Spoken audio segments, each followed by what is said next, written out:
What up? What up? What up? Welcome to one of the dopest shows on YouTube where we talk about everything under the sun as long as we get back to the money, real conversations, and real solutions. I'm your host, Courtnee Edgar.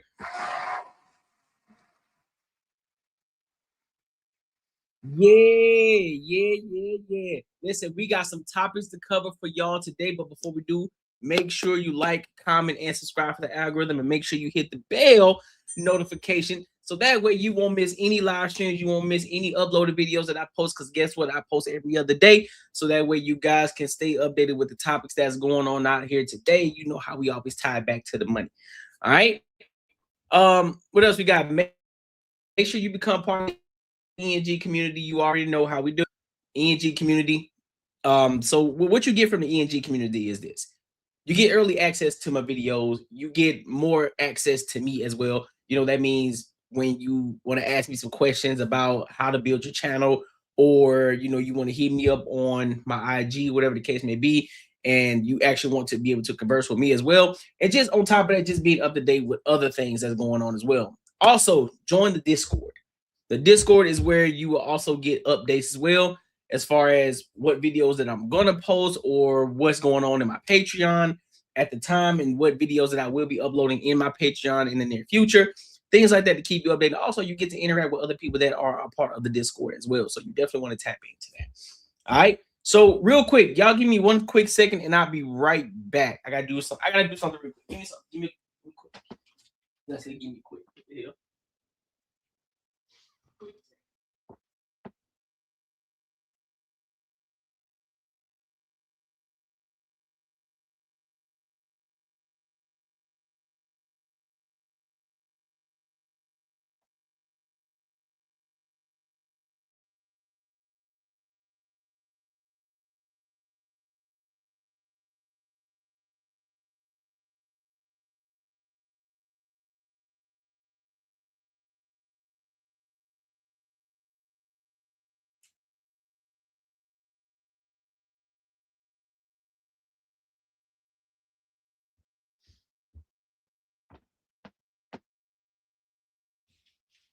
All right, my bad, y'all. My bad. I'm back. I am back. My bad. All right, so first topic I want to get into today, and we're gonna dive into the topic. We're gonna talk about Jay-Z. We're gonna talk about the Spurs game. We're gonna talk about all this. We're gonna talk about all of that. But first, I want to address something, and I think it's very important, especially if you're somebody who's focused on growing, you're focused on building, you're focused on trying to become the best version of yourself, and you have a system and something that's going right. And in your journey from coming from zero and growing and building, there are always going to be people that's going to hate you. They're going to hate on you for whatever reason. Now, I normally don't do this. I normally don't. But for this one specific reason, I'm going to do it. I had somebody reach out to me on Instagram, right? They reached out to me on Instagram because, of course, you know, I clip videos up and I'll post some of them on Instagram. Now, mind you, Instagram is not my main focus. It's not. So I'll post whatever I can on IG, whatever I have. I'm like, all right, cool. I just post up on IG. You know what I'm saying? Just to make sure that things are active over there on IG. You know what I'm saying? I don't want to completely disregard it, right? And this is one individual who was reaching out to me way before I even got to the 2K subscribers. This is when I was at maybe 300 subscribers, and I was posting videos, right? And posting clips from my YouTube channel to here. And this individual reached out again recently. Now I'm 2,000, close to 3,000 subscribers in, and I've gained more followers on IG from videos that have done 1 million views already, and X, Y, and Z. And so, mind you, even my follower count on Instagram was a lot lower when he reached out to me the first time. And so, in this situation, I'm gonna bring y'all into my little world just a little bit. I'm gonna give y'all a little bit of it just to show y'all a little bit, because I want to put this individual on blast per se, because he think he a big dog, he think he a main character. So I'm gonna let him be a main character. So we're gonna dive into it, and then I'm gonna, you know, give more context. All right, so let's go ahead and rock out.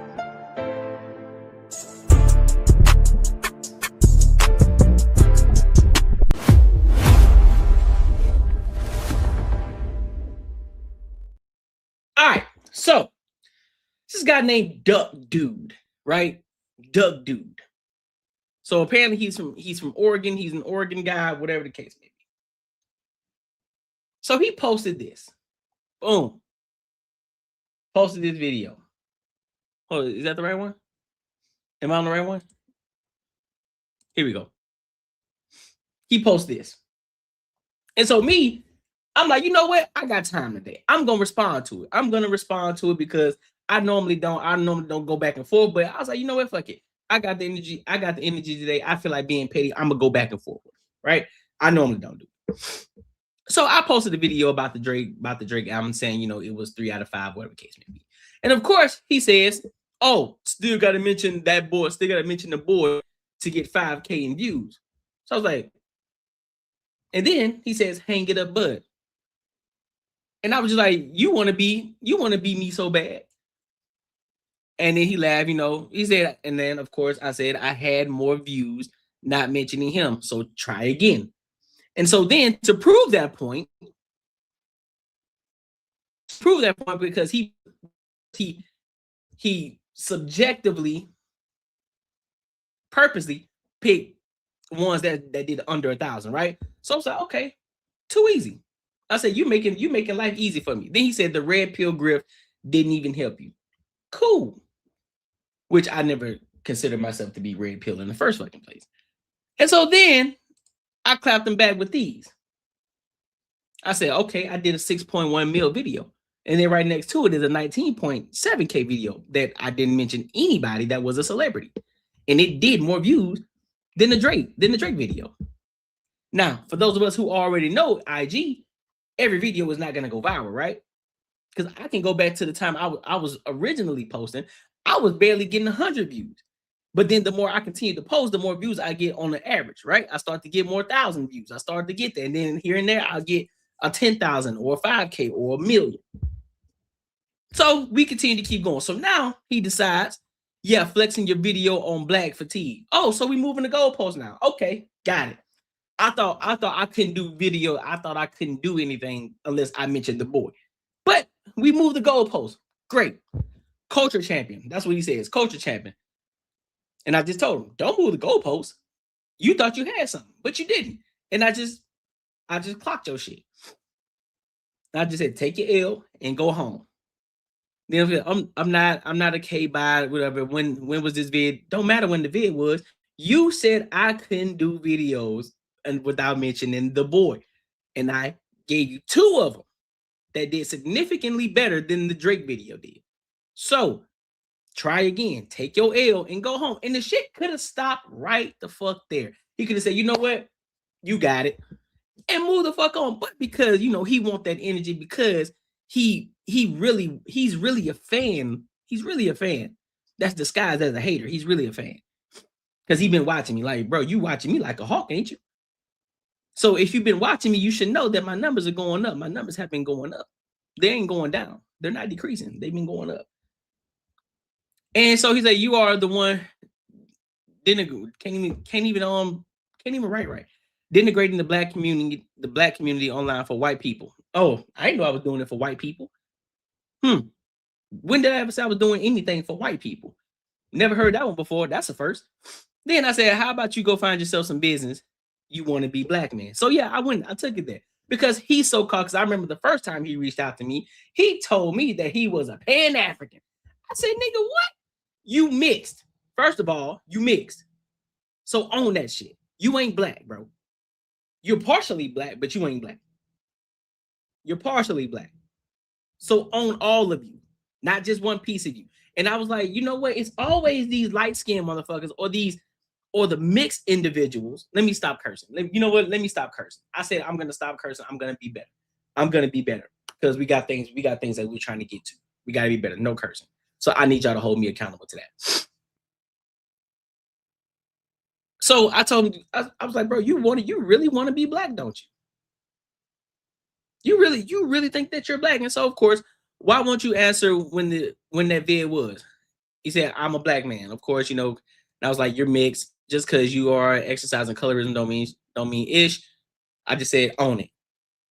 just on all these words to not say when that vid was black man owning the F out of it. I'm proud as F of my blood.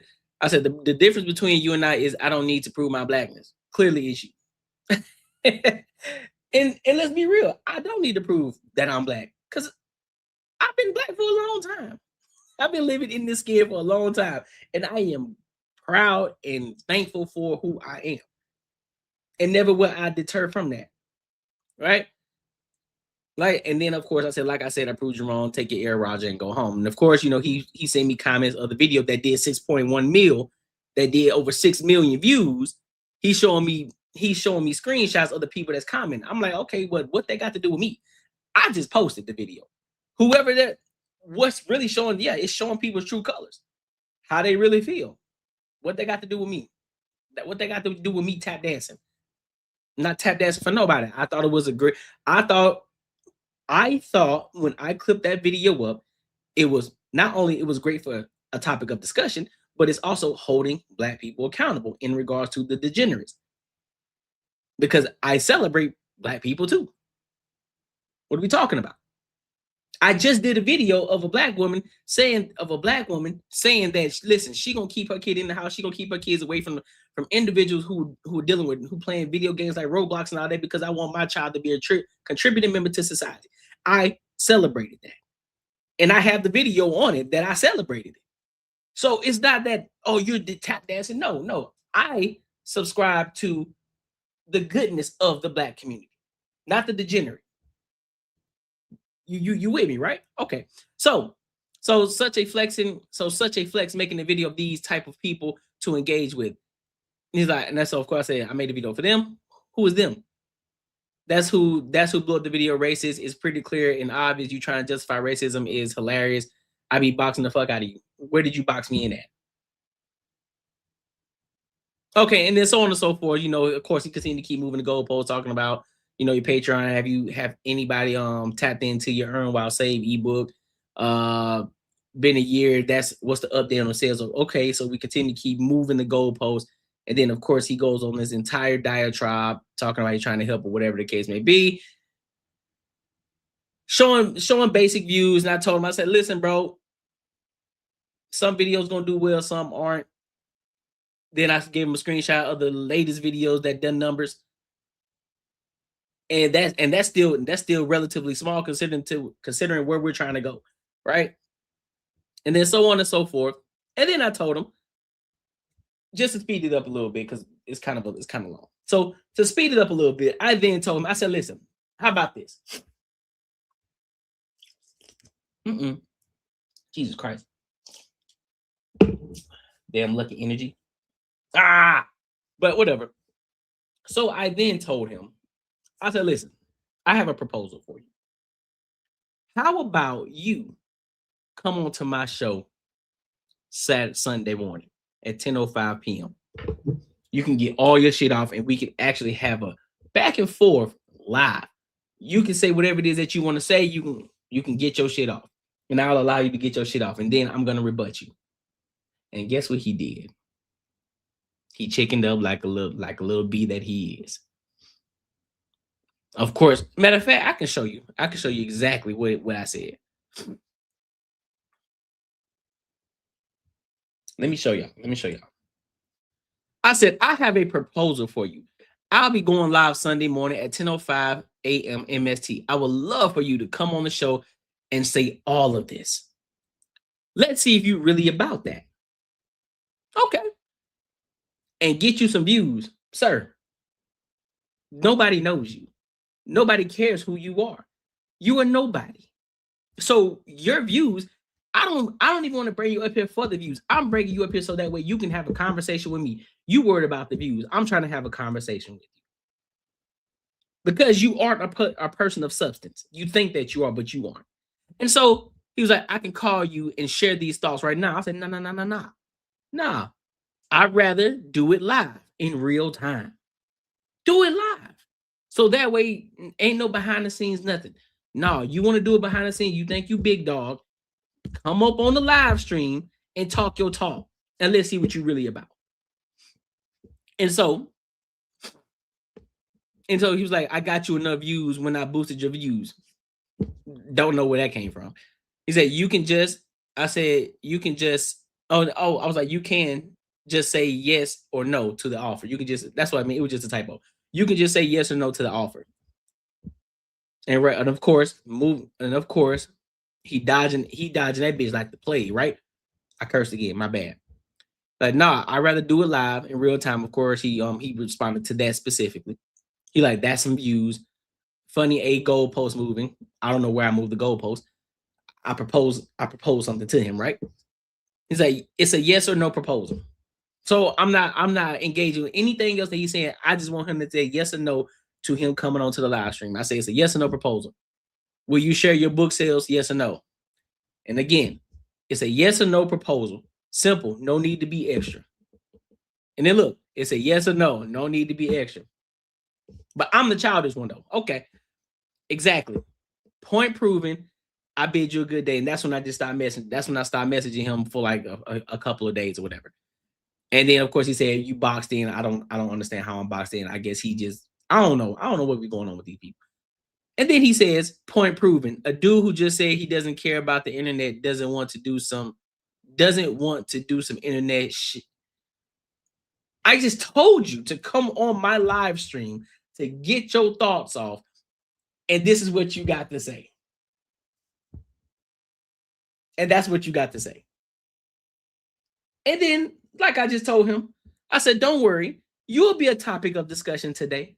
And he is. He is a topic of discussion today.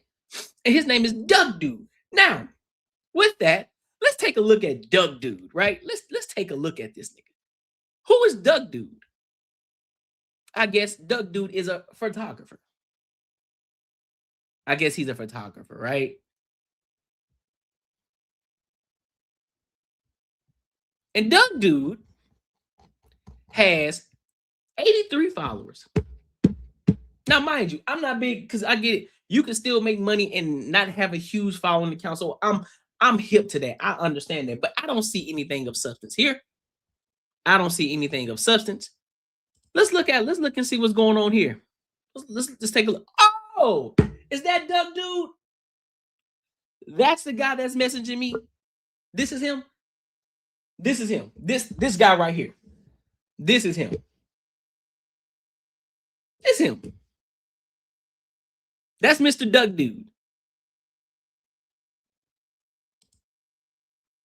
That's Doug Dude. That's Doug Dude. Okay.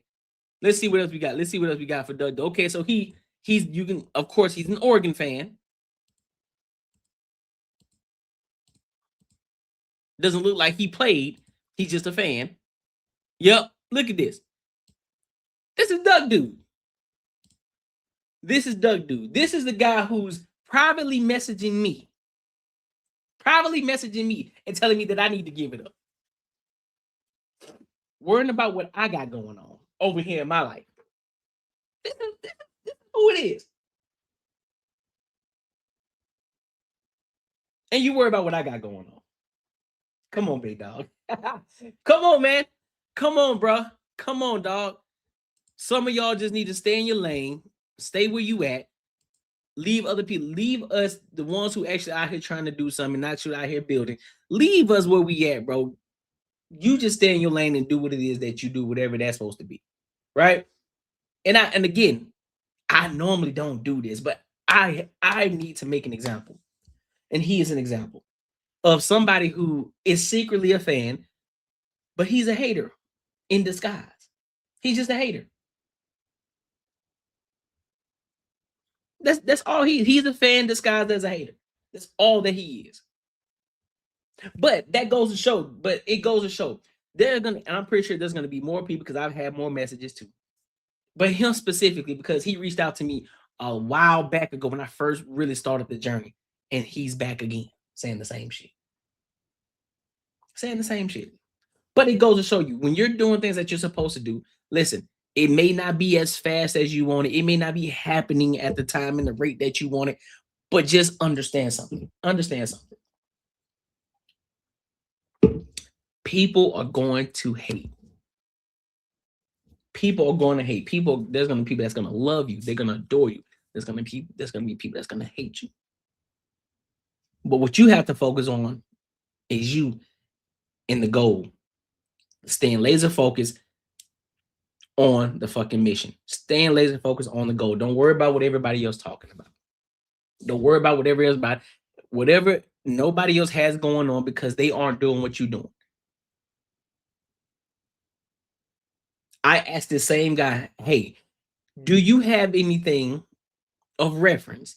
Do you have a YouTube channel? Do you have anything that you're building right now? Show it to me. Let me see the results. Not one video was showed.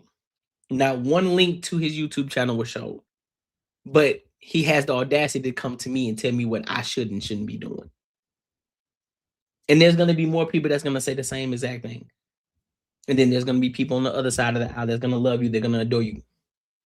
It's part of the game. So it's not one of those things like, oh my God, man, leave me alone. No. I expected this. But guess what? It don't change a motherfucking thing. Sorry for cursing. It don't change nothing. I'm going to continue to keep grinding. I'm going to continue to keep pushing. I'm going to continue to keep doing what I'm doing. I'm going to continue to keep elevating. I'm going to continue to keep implementing new things so that way we can continue to keep growing this business that we're growing here. Simple as that.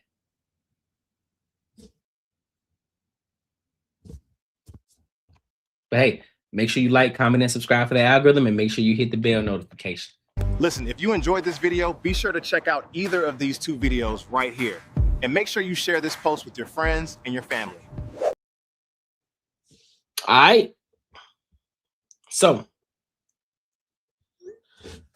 let's go to this. All right. So now that we got that, out the way, now that we got the low hanging fruit out the way, let's move on to this next topic. I want to move on. I want to talk about this. So there's this guy that's going viral. This is a guy that's going viral because he has a fake muscle shirt. A fake muscle shirt. And saying it's okay for men to wear it. A fake muscle shirt, and it's okay for men to wear it. So we gonna get into this. I'm not gonna spend a lot of time on it. And then I'm gonna give my thoughts and opinions on it. All right, so let's go ahead and rock out.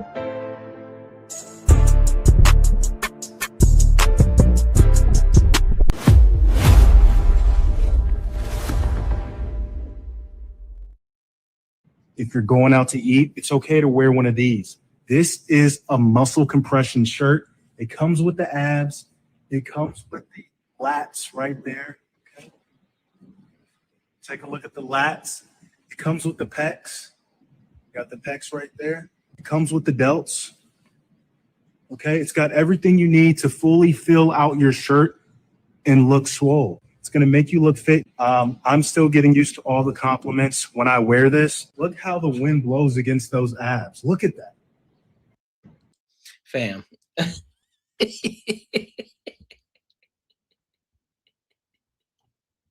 A grown ass goofy. Remember, I just told you, you that old gang.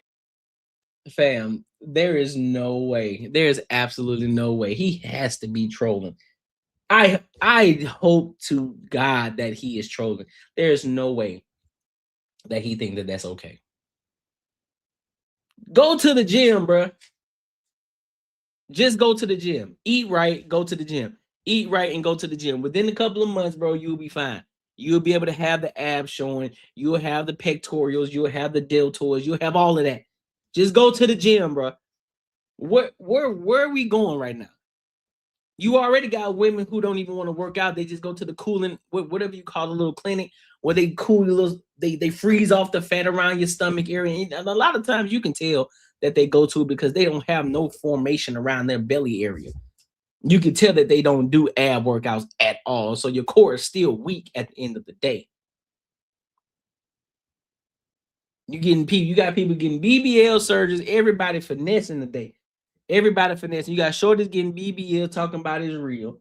Shorties out here wearing weave talking about it. Oh, it's mine. Yeah, it's yours. You bought it, but it ain't your real hair that grows out of your scalp. And you know what we mean by saying it ain't yours. Then you got dudes over here wearing fake muscle shirts, finessing people. You do realize that you got to come out of that shirt eventually. If shorties is giving you compliments, you do realize you got to come out that shirt.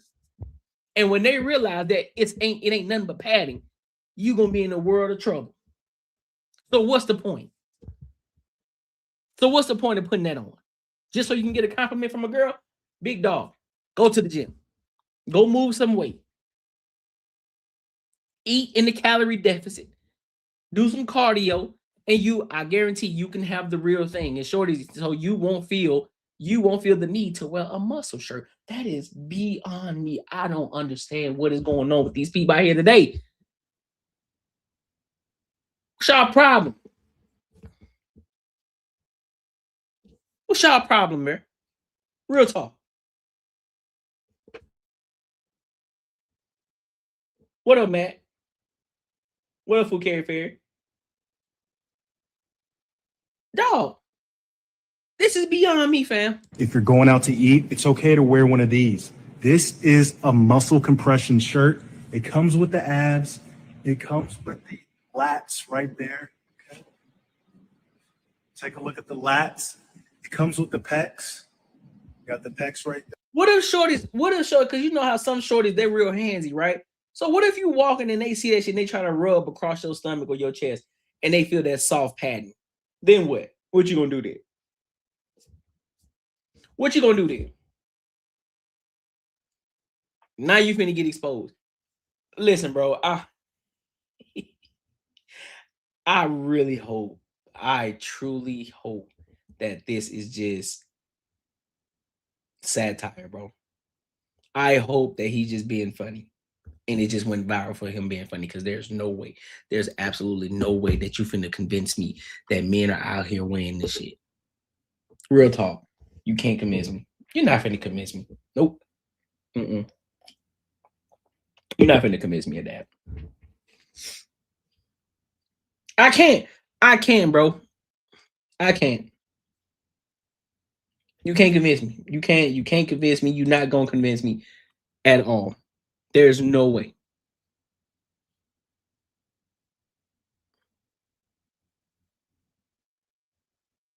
But here's the thing though, Foucault. Yeah, y'all push it up, but he got the whole joint going.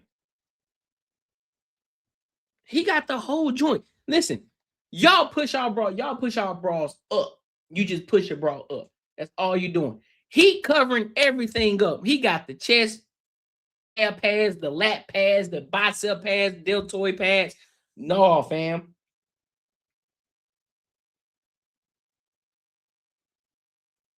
Only on special, man. I'm not wearing that at all. Go to the gym. Go to the gym. That's all you can do. Go to the gym. Go to the gym for about 128 days, 180 days. Be consistent. Eat in the calorie deficit, and then you'll be fine. Nah, dog. I'm not going.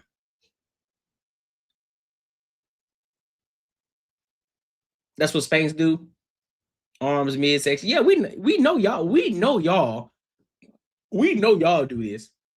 But for men to do it, nah.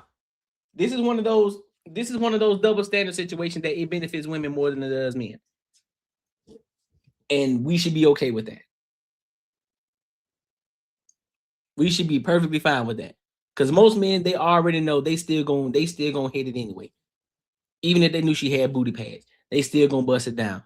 I don't know many shorties they're gonna look at this as cornball shit. And I definitely look at this as cornball. Just go to the gym. Real talk. Just go to the gym, bro. Don't subscribe to this. Please don't. If you are out of shape, because then, mind you, you still got to be a certain size. You still have to be a certain size for it to make sense, for it to even look legit. So if you are morbidly obese and you try to put one of these shirts on, it ain't gonna look right on you in the first place, because your fat still gonna show everywhere else. It ain't gonna match. It don't look right. It's kind of like when a lot of these shorties get these BBLs and they booty don't match their legs. It's like, bro, what was the point of you getting that BBL when it don't match your legs? Your leg is skinny, but your behind is huge. How that work? That don't look right. Look misproportioned. So guys who are morbidly obese, like, sir, you know we can see the fat in your face. We know, we can see the fat on your legs. When you walk, it jiggles, big dog. It's extra movement going on when you walk. I've never seen nobody with abs with a stomach where they got a Dunlap stomach. Dunlap. I ain't never seen it. And it's that defined? You got abs that defined and your stomach that big? Nah, dog. You got me all messed up. You lying to me. Ain't happening. Ain't happening. And then what if you just so happen to wear the wrong shirt? You just so happen to wear the wrong shirt. You raise your arms up, next thing you know, boom, your belly come popping out at the bottom. Nah, dog. Y'all can miss me with that one. Make sure you like, comment, and subscribe for the algorithm, and make sure you hit the bell notification because I'm not going. Listen, if you enjoyed this video, be sure to check out either of these two videos right here. And make sure you share this post with your friends and your family. Yeah, I ain't going, bro. I ain't going. Listen, man, make sure y'all, matter of fact, let me put the goal in here today because y'all already know the goal. The goal. The Cash App goal in the super chat goes. Put this in here. Yeet. There we go. Y'all already know Cash App goal $50, super chat goal $100. Let's get to it. Let's get to it, my people. Y'all been slacking. Y'all been slacking lately. Y'all been slacking. I don't think y'all want me to be great. I don't think y'all want me to be great.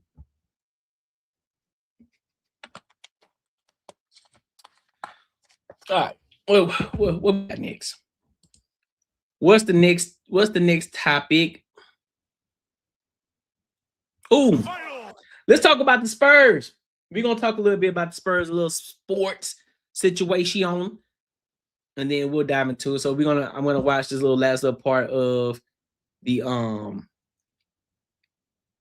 OKC and the Spurs game, because if y'all don't know, Spurs beat out OKC and they are going to the finals. So we're gonna listen to this, and then we're gonna listen to two parts. We're gonna listen to this one, and then we're gonna go over to watch Gil's Arena and what he got to say about it. All right. So that being said, let's go ahead and rock out.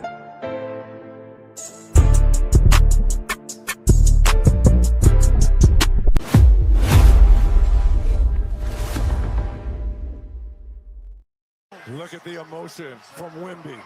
Unbelievable. This is what you want to see. A young team growing up on the biggest stage. Look how his teammates. That's dope. Hey, listen, I ain't gonna hold you. You told your baby it was going to be the Knicks and Spurs. Yeah, you did. Hey, listen, that's gonna be a solid game, man. Shout out to them. But one part I want to, before we go over to the Gil's Arena, this comment right here. Wemby beating the Thunder with an inconsistent second option and a bunch of role players is more impressive than anything LeBron has ever done in his career. Now, I know, I get it. A lot of people, they just really, really, really despise LeBron. And it's kind of one of those situations where people are secretly fans of LeBron James, but they just got to find a way to hate this man. They got to find a way to bring him into the conversation. They can't just let Wemby have his moment. Like, bro, just allow the man to have his moment. Why are you bringing LeBron James in the conversation? Listen, I understand. LeBron's not everybody's favorite person, or LeBron's not everybody's GOAT. I get it. He's mine. And he's going to continue to be. I don't care what y'all say. LeBron James is my GOAT. Jordan is number 2. Kobe is 3. That's my lineup. It is what it is. I don't care how you feel about it. But the fact that you got to bring LeBron up, it goes to show you how great LeBron actually is, because with anything that involves the NBA, some way, somehow LeBron gets brought up in it. He get brought up in the conversation more than Jordan get brought up in the conversation, or Kobe. That's how you know how great and how much of the rent this man lives rent-free in a lot of people's head for no reason. He minding his own business, being great, being a billionaire, and people are over here still mentioning his name. Good or bad. It's crazy. But shout out to Wemby. Shout out to Wemby in his second year in the NBA and already going to the finals. That's dope. That's solid as hell. They got a great supporting cast. Everybody's doing what they're supposed to do. That's how it's supposed to work. Same thing with the Knicks. It's been a long time since the 90s since they had the opportunity to go to the finals, right? And so now they have a great team. They have great chemistry together. Everybody and three of the cast that's playing Brunson Hart, and Bridges, they all went to Villanova. So they already had that team chemistry as well. Then you had other key pieces as well. Like Karl Anthony Towns, who's a great addition to the Knicks. They have a lot of things working, which helped them get to where they are today. So they both deserve where they are. I'm not hating off of none of that shit. Right. So let's go over here to Gil's Arena. Let me get over here. Give me a second.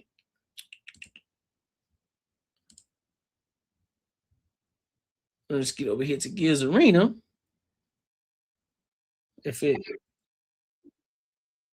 We don't want that. Here we go.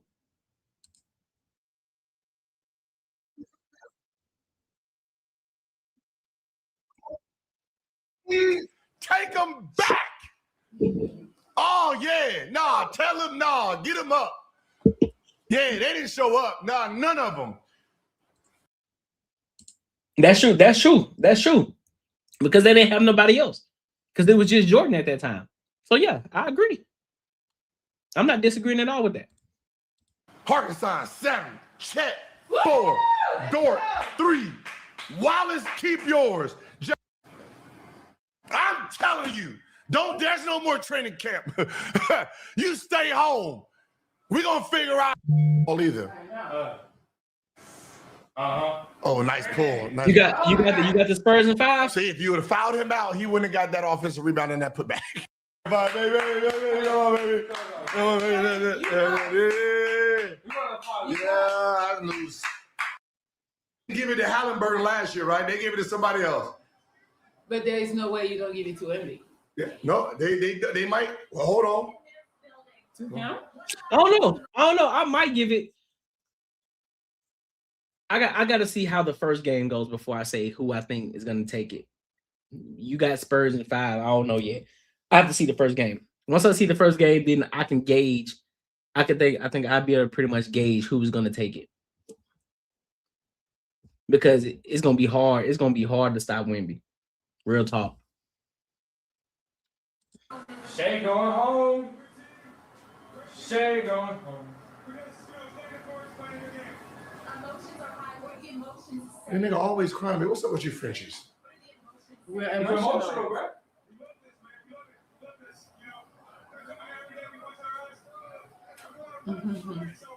Well, you got other ones crying. I mean, I wouldn't know. I never made That's it, fair. so. Exactly. Yeah, that's fair though. That's fair.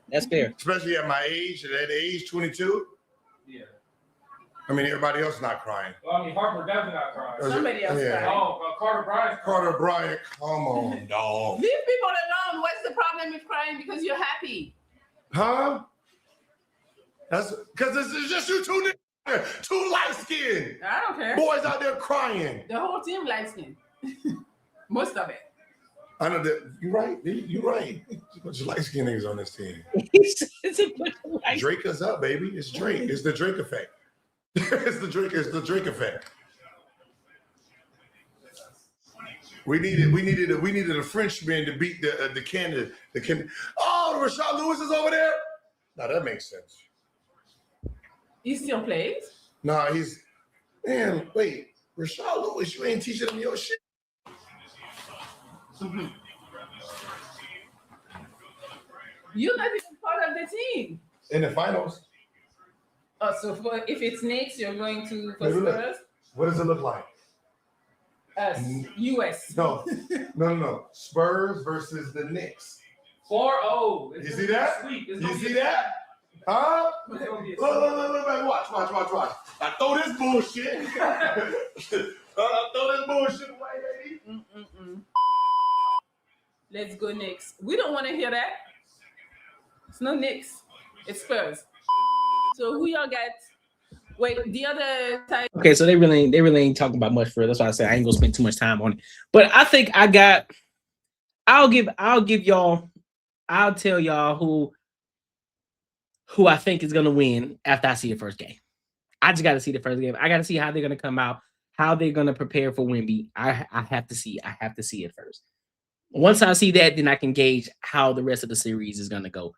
But just off of the eye test, just based off of me seeing how the Knicks play versus how the Spurs play, I think the needle is leaning towards the Spurs. I think the needle's leaning towards the Spurs, but the Knicks can surprise you.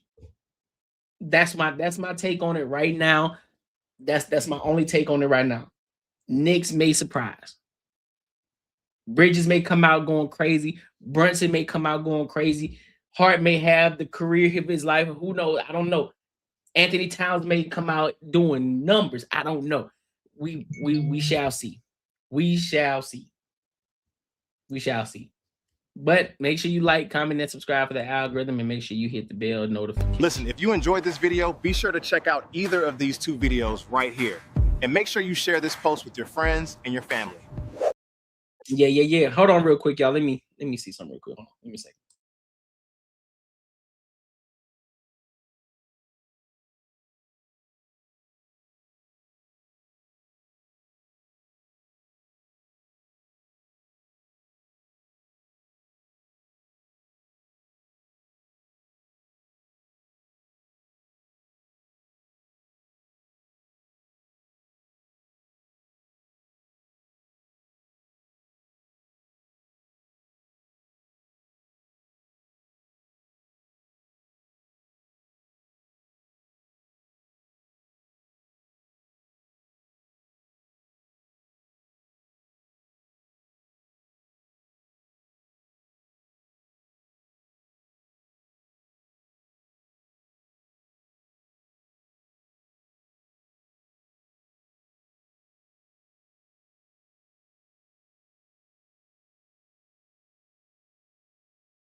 Man, dog, I'm so happy I got the people in my circle that I got in my circle, dog. We look out for each other, bro. I'm not gonna lie to you, man. I just got a message. Me and one of my good friends went out Friday, and so we were talking about a lot of different things. You know, this YouTube channel, how we can improve, how we can grow it, and also the aesthetics of it, how we can elevate this channel to the point where it becomes a certain way, which is why one of the reasons I want to stop cursing so much, right? Because I'm thinking long term. I'm thinking for the future, right? I'm thinking for what's to come, not for where we are right now. I'm thinking of what's to come, and so I'm just looking at different ways and how we can improve. Like for instance, I'm getting rid of the neons. I'm getting rid of the neon colors, right? Y'all remember the little color back here that y'all saw, the little level up. It was cool, but it's neon color. It's a bit childish, right? So we got to get rid of the childish things. One of the things I'm gonna do, I'm gonna turn this wall. I'm gonna make this wall black. I'm gonna get black paneling and do some things to it, but that'll happen over time, right? So we're gonna start making incremental changes. They're gonna be intentional changes, strategic changes for the type of sponsors that we want, the type of angle in which that we want this channel to go. And we're gonna continue to keep talking how we talk. We're gonna continue to keep talking our talk, but we're just gonna do things a little bit more strategic so that way we can get the results that we're looking for, right? So Yeah, man, it's a lot of things coming. That's one of the things I like about this YouTube channel too, because a lot of people just look at it as just content creation, right? People just, oh, you just get online and you just create. Once you understand that it's a business at the end of the day, you start to move different. You start to do things a little bit different. When you understand that how you operate and how you pursue this, it's more than just cutting your camera on and getting the microphone. It's more to it. Because you understand the mission, you understand the goal, and you understand that it's going to take time to build these things. Everything isn't just going to happen just like this, especially because you're not a celebrity. You're not a celebrity. You don't already have fans that know who you are. You're building from the ground up, and so being able to do that is, I personally think that's pretty dope. Because if you were already a superstar beforehand, and then you come over to create a YouTube channel, there's only so many people who can elevate even further. And those guys are like Gil's Arena, Shannon Sharp, guys like that who came over here and they busted it wide open. Pause. There's only a select few people who can do that. We know other celebrities who've done it, who tried it, and they're getting average numbers. Like, okay, well, you're a celebrity, so you're automatically gonna get you're automatically allotted those numbers that you're getting right there. You should have significantly more than what you have, considering the fact that you were already a celebrity beforehand. And so that's one of the reasons. So if you are a content creator and you aren't a celebrity, don't try to compare yourself to those individuals who come in out the gate. They already at 400K or 500K. So listen, they already had fans that just followed them over here to the channel, right? So look at it from that perspective. And no, Foucault Fair, you're right. It's not as easy. It's not as easy as it looks. It's not as easy as it looks. It really isn't. Not unless you have a full production team. I do everything. Exactly. You do everything yourself. So exactly, I do everything myself. Everything that comes together or new things that y'all see, I done it. I didn't have any help of doing it. Now, there are people who give me ideas and I implement those ideas, but I'm still the one who has to put the shit together, right? So yeah. So like with the black paneling in the back, I'm going to be the one to do that. Now, people want to invest into the channel. Yeah, of course, they help. They invest into the channel. And so guess what? That's a tax right off of me. Guess what? Black paneling all across the wall, black to make this thing pop a little bit more. That's what we do. So yeah, man. But yeah, I'm glad I got the people in my circle. You know what I'm saying? Shout out to the homies. You know, my guys, my dogs, Mac. To my long time, and these people have been long time friends, man. Like, this isn't just long time friends. All right, so what we got next? Do we want to go? Let's go to the Jay-Z. Let's go ahead and dive into this Jay-Z topic, man. Let's dive into this Jay-Z topic, because I know everybody want to talk about it. Oh, I got a lot. We got a lot to cover. Yes. We got a lot of shit to cover. Let's get to it.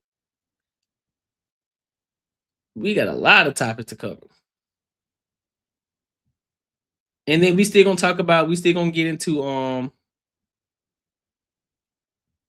matter of fact, no, before we get there, I wanna talk about this.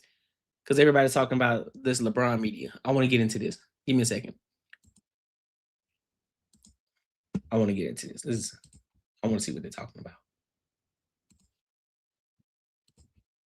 Right. They're just not, right? Scottie Pippen rings, those 6, they're not the same as Michael Jordan's. Right. They're not the same as LeBron James. But they're pretty good. But they're good. They're good.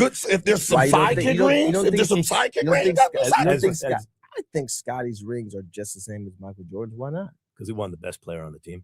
Yeah, but he was the most impactful player on the team. I get it. What do you mean he wasn't? Listen, I get it. If you unplug Scottie Pippen off that team, sure. Jordan's 0 for 6. Sure, could be. Who knows? But if you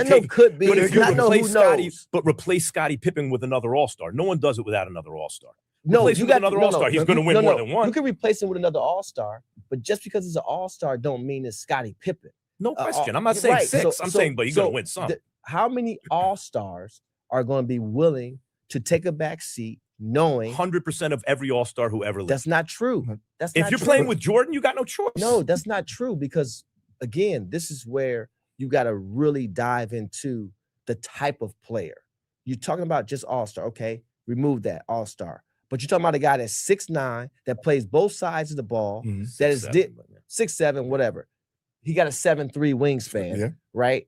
He can initiate the offense.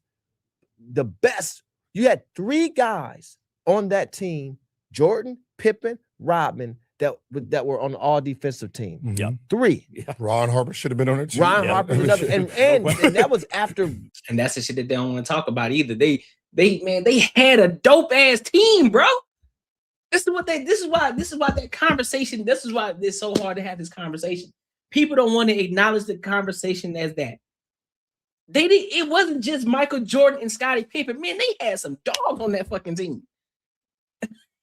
They had some dogs on the Chicago Bulls, bro. So this whole conversation as if they had scrubs on their team, man, they had some dogs. That was after Harp had the knee issue. I don't care what anyone says. Dennis Rodman, greatest defender I've ever seen. Yeah. No one's arguing with including you with that. Pippen. Yeah. No. Well, again, so you had 2 guys who you can argue that was the greatest defensive player you've ever seen. No question. I'm not discrediting anything. All I'm saying is I also don't agree with you guys kind of saying what Steph rings isn't, because man, listen, bro. Everybody's ring, anybody who has won a championship ring, it is valid. Stephen Curry, LeBron James, Michael Jordan, Kobe Bryant, Tim Duncan, Jason Tatum, Paul Pierce, Kevin Garnett.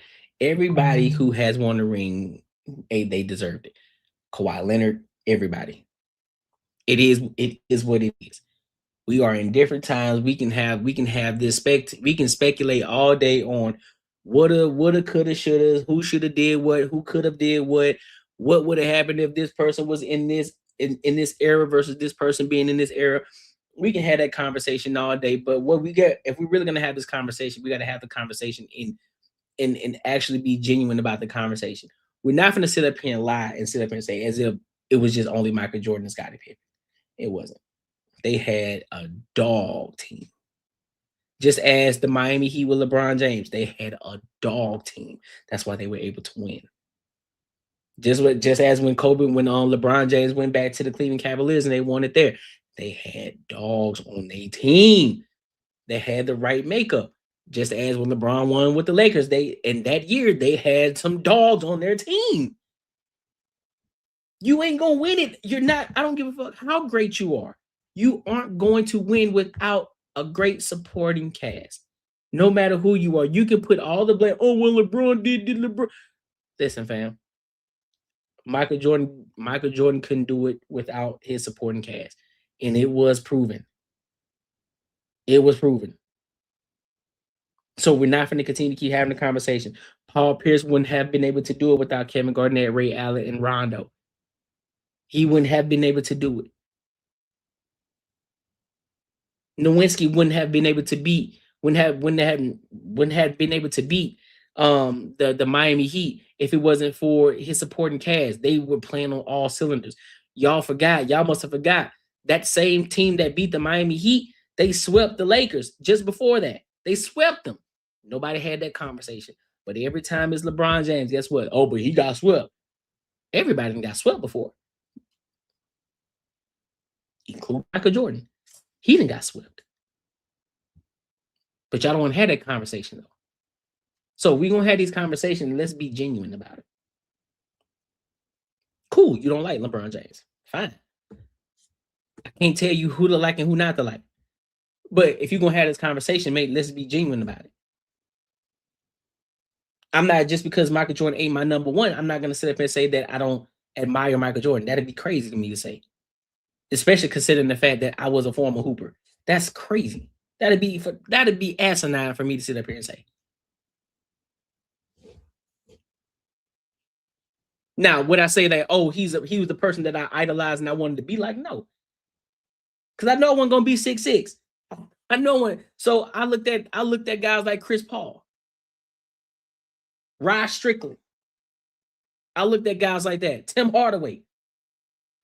I looked at those cats. Stephon Marbury's. Those are cats that I looked at. The Monte Ellis's. Those are the type of guys that I was looking at. And trying to mimic my game and trying to mimic my game after.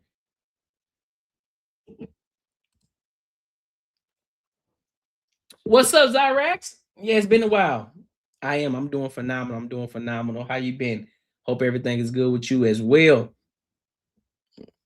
Shout out to you, Zyrax. You can't, dang, you be coming in showing love. I appreciate you.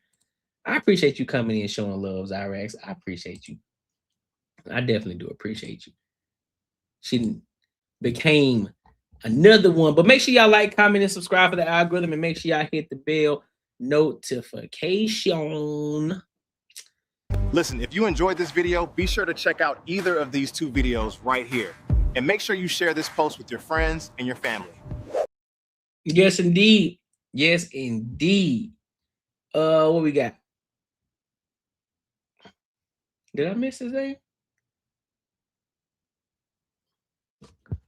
Hold up. Okay, there you go.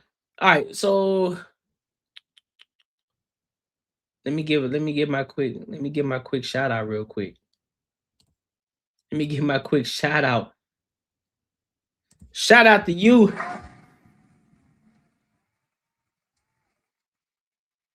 Shout out to you, Zyrax, for becoming an ENG member. I appreciate you for showing that love.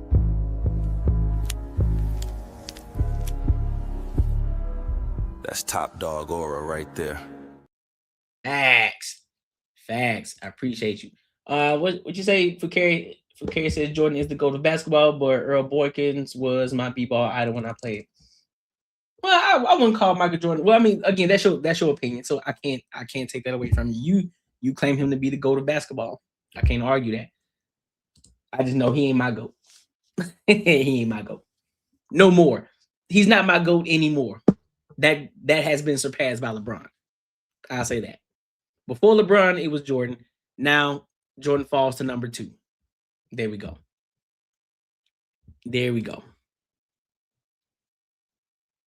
All right, so let's get into this next topic. So a 5th grade teacher in Peoria, Arizona is accused of SAing 12 students, dog. 12 students out in Peoria, Arizona. You never follow LeBron?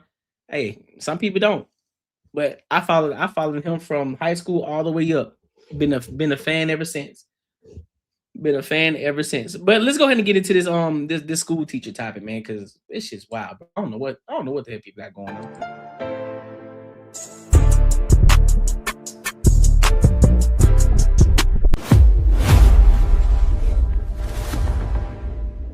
Here tonight with more drama in the Peoria Unified School District as the teacher-student sex scandal at Centennial High leads to more leadership changes and public outrage. Thanks for joining us at 5. I'm Jared Dillingham. I'm Karina Rubio in for Nicole. While we wait to see if prosecutors file criminal charges against the 2 teachers, there's a new civil lawsuit against the district because of a different former teacher already convicted of child sex crimes. Michaela Marshall's live in the newsroom to break all of this down. There is a lot going on in this district, leading to renewed attention to mandatory reporting laws. It's been years since former PUSD teacher Ricky Ordway was convicted of sex crimes against several of his 5th grade students. And now a brand new lawsuit claims the district's negligence and deliberate indifference were moving forces behind Ordway's sexual assaults of young girls.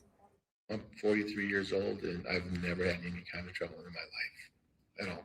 It's been 7 years since Ricky Ordway's arrest and 3 since he was sentenced to 16 years in prison for child sex crimes. He was a 5th grade computer science teacher at Sun Valley Elementary and was convicted of aggravated assault and attempting to molest multiple young girls. He used to be super flirtatious with the girls, and it was just odd, coming from being a parent and seeing a teacher be that way. It's pretty odd. Allegations like that stirred up again There's a new civil lawsuit against Ordway and the Peoria Unified School District. It was filed this month and claims 15 to 20 young girls were molested and sexually assaulted by him during the 2018-2019 school year. The family of one of those victims says district leaders knew about Ordway's predatory behavior and didn't just ignore it, but allowed it to continue despite numerous complaints. Arizona mandatory reporting laws exist to protect children. The law does not require absolute proof before concerns are reported. It is a low threshold. When credible warning signs involving possible grooming or misconduct arise, adults in positions of authority have a duty to act. The same kind of accusations are playing out in the same district right now. The high-profile sex scandal at Centennial High involving 2 teachers and 1 student, sparking outrage. To date, there's no criminal charges against former educators Haley Beck and Angela Berlacca, but Governing Board President Heather Rooks was ousted from her leadership role after expressing concern the school's principal, Scott Hollabaugh, violated mandatory reporting laws in that case. Amid mounting public pressure, Hollabaugh resigned last week. And PUSD has seen 2 superintendents in recent months since the controversy began. And I asked Peoria district officials about this. Wait, man, what the fuck? Man, what's going on with these people, dog? Hey, for real, what is going on, dog? I promise you, it's an epidemic, dog. It's an epidemic. Maybe I was just green. I did not see a lot of this going on back in my time in school, dog. I was not seeing this. I was not hearing about this. Maybe I was just green about it. Because, dog, I remember there was some teachers, I was like, ooh, shorty. Like, ooh, hold on. Like, hey, man, you know, so just one time, let me slide through. You know what I'm saying? I know I'm a student, but fuck. But damn, bro, these niggas, this shit crazy.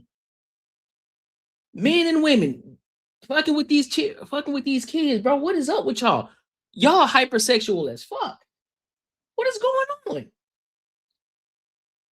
What is in the water? What are y'all drinking?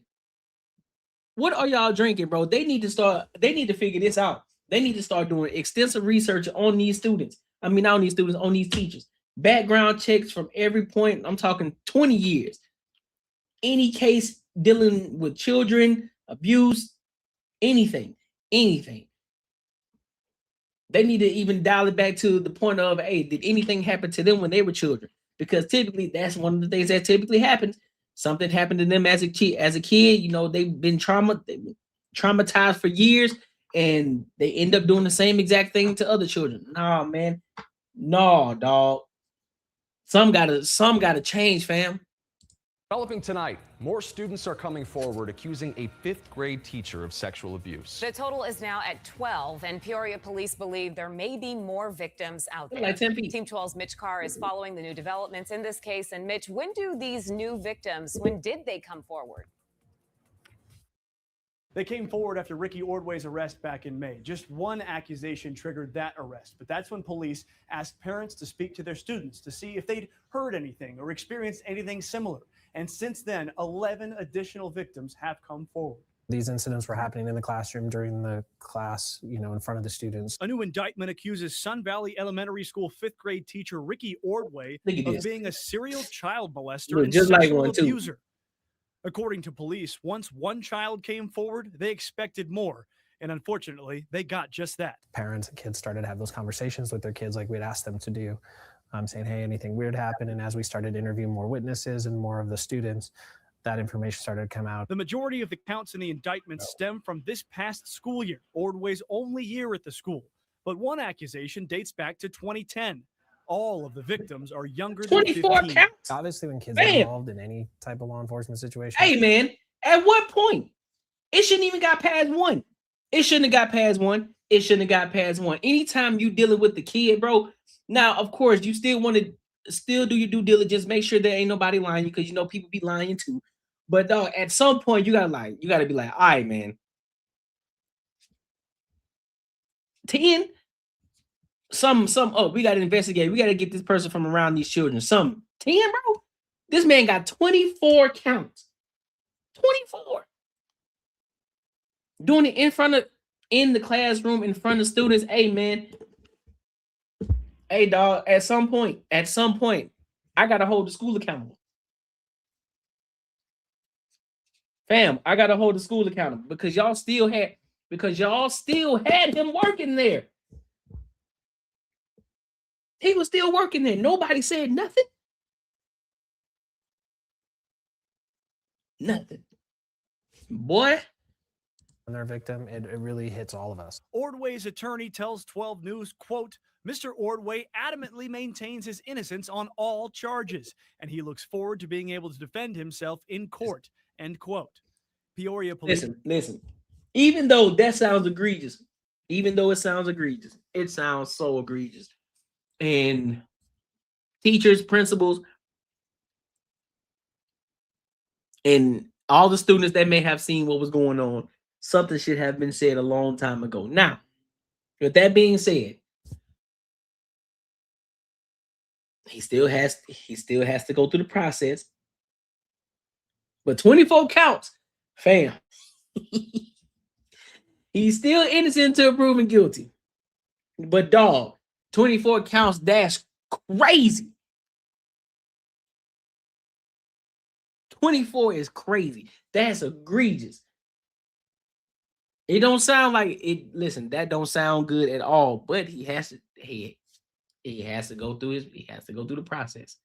So I can't necessarily say he guilty, but dog, that rap sheet is long.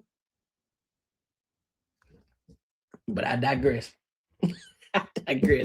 Make sure you like, comment, and subscribe for the algorithm, and make sure you hit the bell notification. But I don't know what they got going on out here in Arizona in these waters. Listen, if you enjoyed this video, be sure to check out either of these two videos right here. And make sure you share this post with your friends and your family. Man, let me read this super chat real quick, bro. Yeah, you right, man. Making money is me, man. 10 years, man, you're gonna have matching Benzes. 10 years? Thinking more like 10 days, man. 10 days.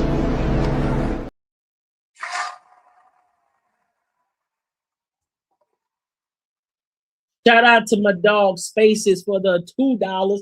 He said, my boy, keep up the grind or else I'll pass you. Hey man, that's the plan. That's the plan. Now I already know that you behind me, so I gotta make sure you can't catch up to me. I gotta get ahead. I gotta make sure I get all the way here that you can't catch up to me. I can't do it. I can't let you catch me. But no. I've been watching you guys.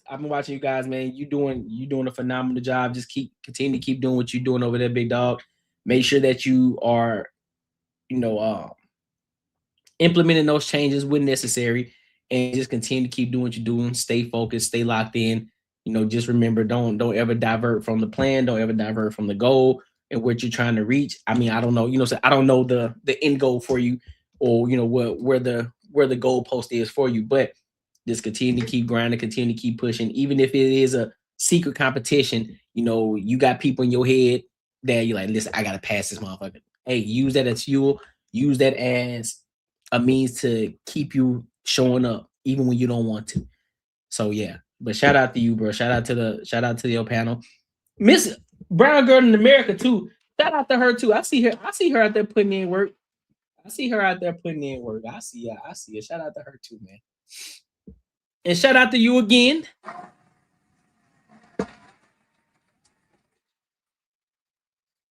He said, I see you switched up the layout too. It's dope. Looks more like an actual news broadcast. This subject reminded me of something. Check DMs in a minute. All right, bet, bro. I got you. Yeah, man. That's what I'm saying.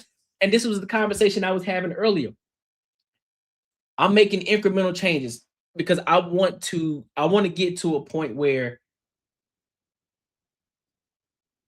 I have a vision in my head. Let's just put it like this. I have a vision in my head of how I want my channel to be and how my channel to be represented, right? So the ultimate was what at the beginning, it was just this urban guy, we just on the porch talking, right? Having a conversation. But then I said, you know what? We got to think bigger. We got to think bigger than that. We want this thing to be global. You know, we don't want to just be a demographic, a certain demographic, right? I like to use Kevin Hart. I'm a fan of Kevin Hart and how his business acumen, right? Kevin Hart went from being relatable, you know, black culture, which is dope. Now, I'm not saying that he's doing what he's doing right or wrong with the case. But what I'm saying is you saw the change over time, right?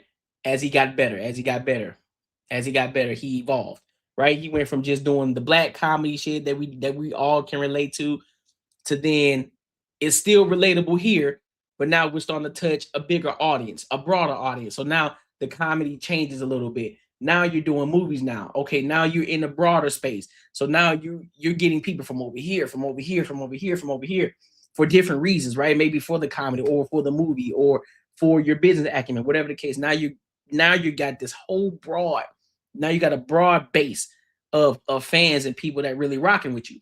Now you're taking it to a new level. You're doing shows, you're doing you're doing show series, and then now you're doing even more movies. Now you're stepping outside of your comfort zone from being just the comedy actor to doing other serious roles as well.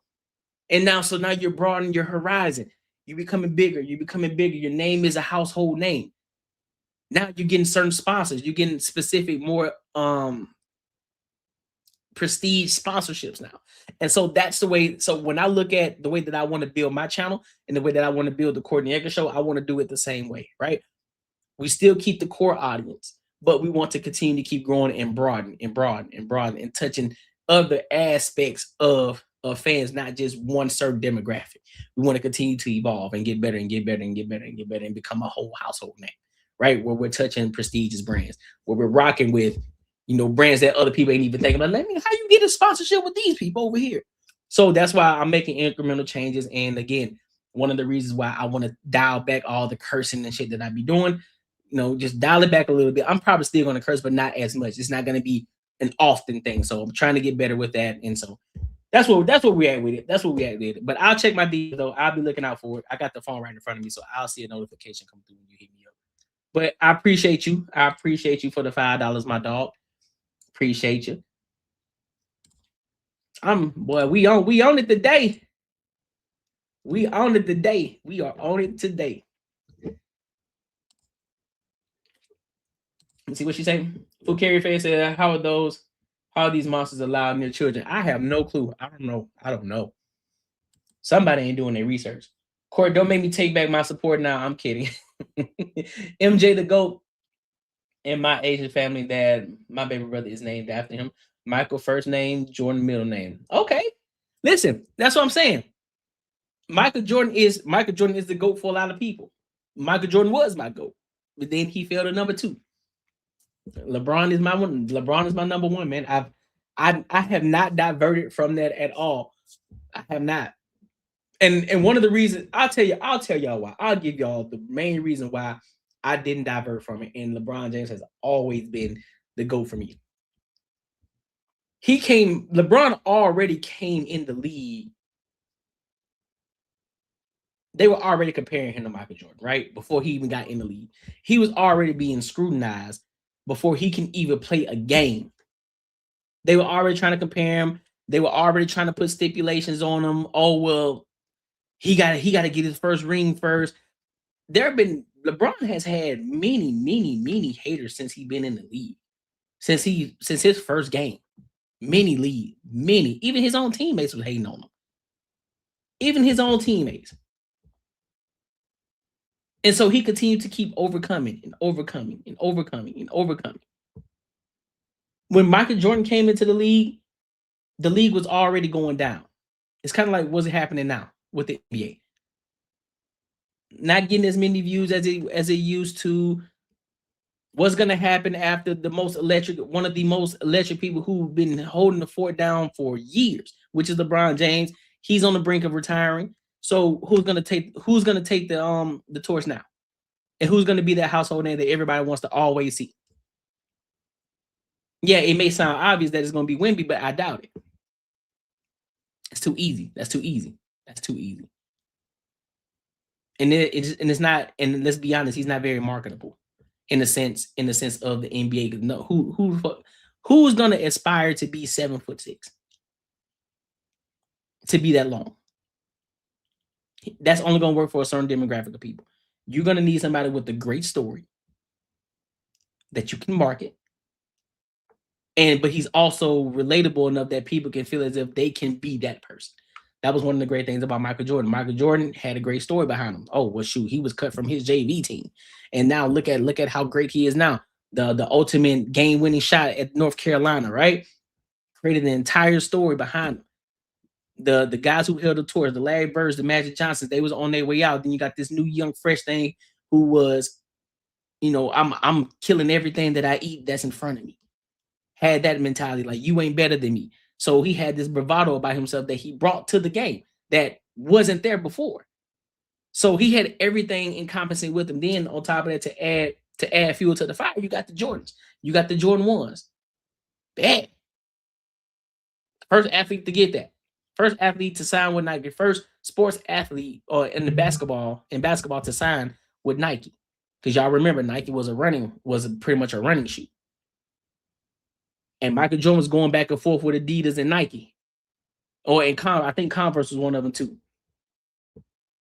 Right? So Michael Jordan was great for marketing. And they did a phenomenal job marketing him too. That's another thing that a lot of people aren't understanding either. That's why y'all love Jordan so much. He was great. Not only was he great on the court, I'm not going to take that away from him at all, because he impacted the game. Not going to deny that at all. But there's a lot of great marketing that came behind that too. There's a lot of marketing. A lot. And y'all can't deny that. Y'all cannot deny that. Say you gotta check the ex-offender list. Yeah, you definitely do. Okay, it's long overdue to send these 3 or 4 teachers. You feel me? You gotta send the 3 or 4 teachers out. You gotta get them up out of here. I don't know what's going on with these people. Yep. It's tricky though without proof, because that's a big label to slap at it. That's what I'm saying. If you don't have the proof, listen. If you don't have the proof, they can come back and sue you, boy. Sue the city, everybody. So they better make sure that they got full-blown proof that's undeniable. Because next thing you know, it could either be, it's either true or it come back false, defamation of character, boom, sue, he the richest man in the city. For real. Oh shit. Got some more love shown to me. Shout out to you.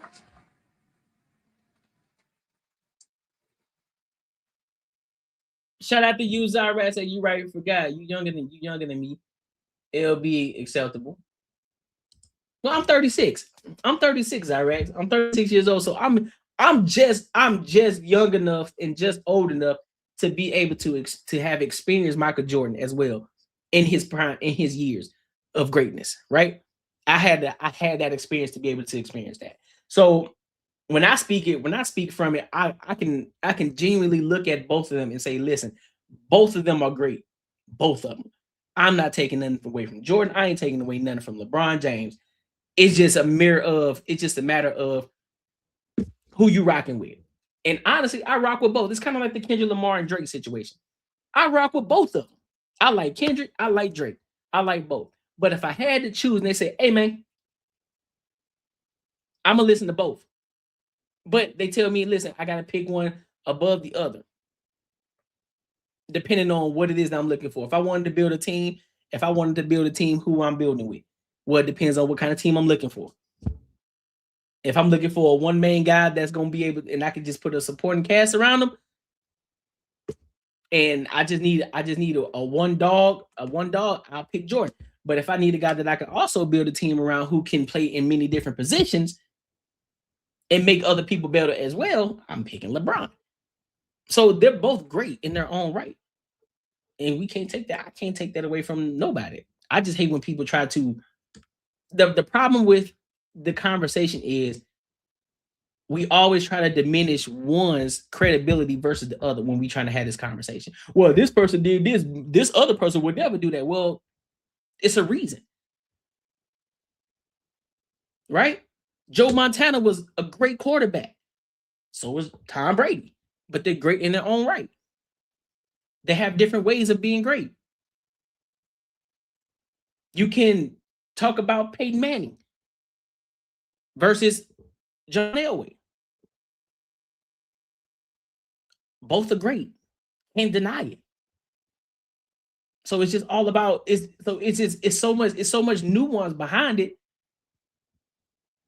It's just so much nuance. I just can't tell. It's just a preference of who you like. It's just a preference of who you like and who you rocking with at the end of the day. Because let's be real, you can win with both of them. You can win with LeBron James. You can win with Michael Jordan. You can win with Kobe. You can win with Shaq. Nobody talks about Shaq and how dominant Shaq was, and probably in not. And to be honest with you, I would put Shaq in my top 5. He was just that dominant as a big man. And mind you, the younger Shaq that was at the Orlando Magic, oh my God.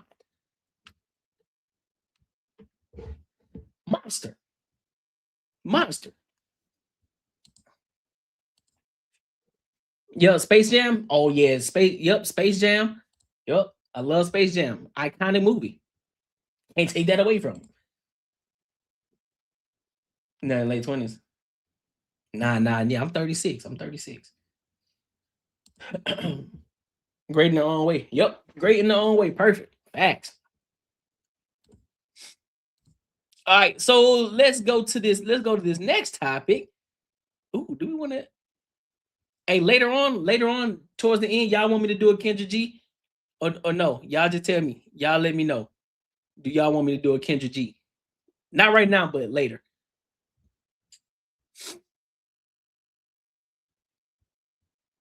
Ooh, all right, so let's get into this. Let's get into this Jay-Z topic. So, for those people who don't know, Drake had came out with 3 albums.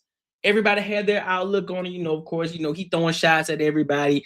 Rick Ross, Jay-Z, Kendrick Lamar, LeBron James, A$AP Rocky, and whoever else. I'm pretty sure there's some more people he was throwing shots at. I think Pharrell. There's a ton of people that Drake was coming at in the 3 albums, right? I personally gave my opinion on the albums. I said it was a 6 out of 10, right? I still listen to it. I wouldn't call it a 10 out of 10. It's a 6 out of 10 for me, and I still stated to this day, and I still listen to the music. It is what it is. So Jay-Z just came out, I think at the Roots concert, at the Roots picnic, and Buddy had a freestyle for Drake. He has some shit to say. So we're gonna get into it, and then I'll give my thoughts and opinions on it. All right, so let's go ahead and rock out.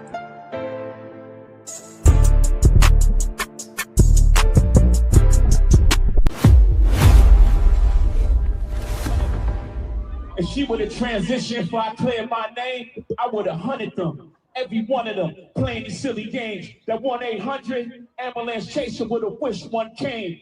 But 911 is a joke. Public enemy #1, I've been ranked. The rock's not crumbling. The leprechauns have magically run out of pranks. Your son on a federal jail line mumbling something about having too much in his drink. You know how dumb that is? Another one fumbled his, wonder how I get the blame. Niggas' teeth is tumbling out their mouth, and somehow I'm the one who done it. It's a murder mystery game. Hey, that brought that man out the cage.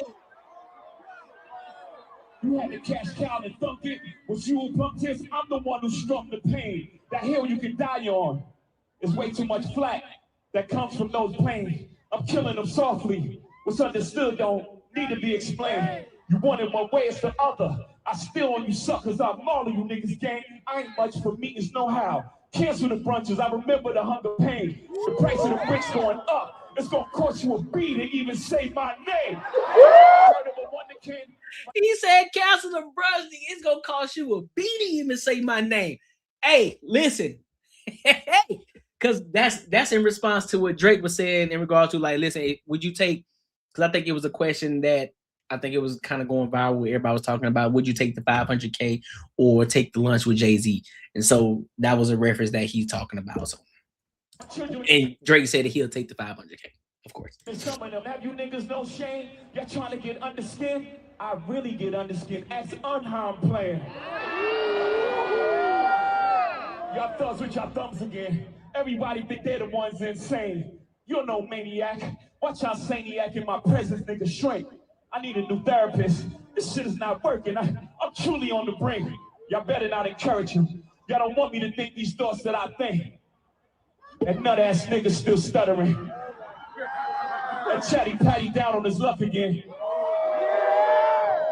Quest introducing me to Jaguar. I don't know why I still fuck with him. Hold on. He going that. Not Jaguar right. He going that Jaguar right too, Lord Jesus. Hold on. Introducing me to Jaguar. I don't know why I still fuck with him. Hold up. That nut ass nigga still stuttering. That chatty patty down on his luck again. In my presence, nigga, shrink. I need a new therapist. This shit is not working. I'm truly on the brink. Y'all better not encourage him. Y'all don't want me to think these thoughts that I think. That nut ass nigga still stuttering. That chatty patty down on his luck again. He gotta be talking about Dame Dash. He gotta be. Quest introducing me to Jaguar. I don't know why I still fuck with him. Quest introducing me to Jaguar. I don't know. Oh, West. Oh, he talking about Kanye. Oh, Lord. He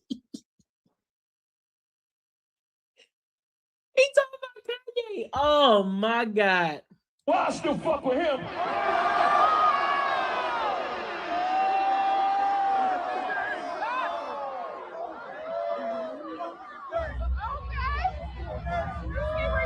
You wonder why I do the freestyle rehearsal. That lady back on the stuff, she sound like she in love with him. Her king can't even take their kids. Enough of them. A rapper can't be my eye. I got MAGA Republican. That lady back on the stuff, she sound like she in love with him. Her king can't even take their kids. Enough of them. A rapper can't be my eye. I got MAGA Republicans. Them shots came from the very top of the government. Good luck with them. I'm governed by God. You trying to break the government. I brain for 40 days. My neck get flooded again. Wrist get flooded again. My net worth went up again. My next update, the jig is up. I got up 10. Wrong chart, champ. You gotta look up again. Niggas look up the whole. Okay, that definitely was a shot at Drake. Oh, Lord. Hold on, pimpin'. The jig is up. I got up 10. Wrong chart, champ. You gotta look up again. Niggas look up the whole. I never looked up to them.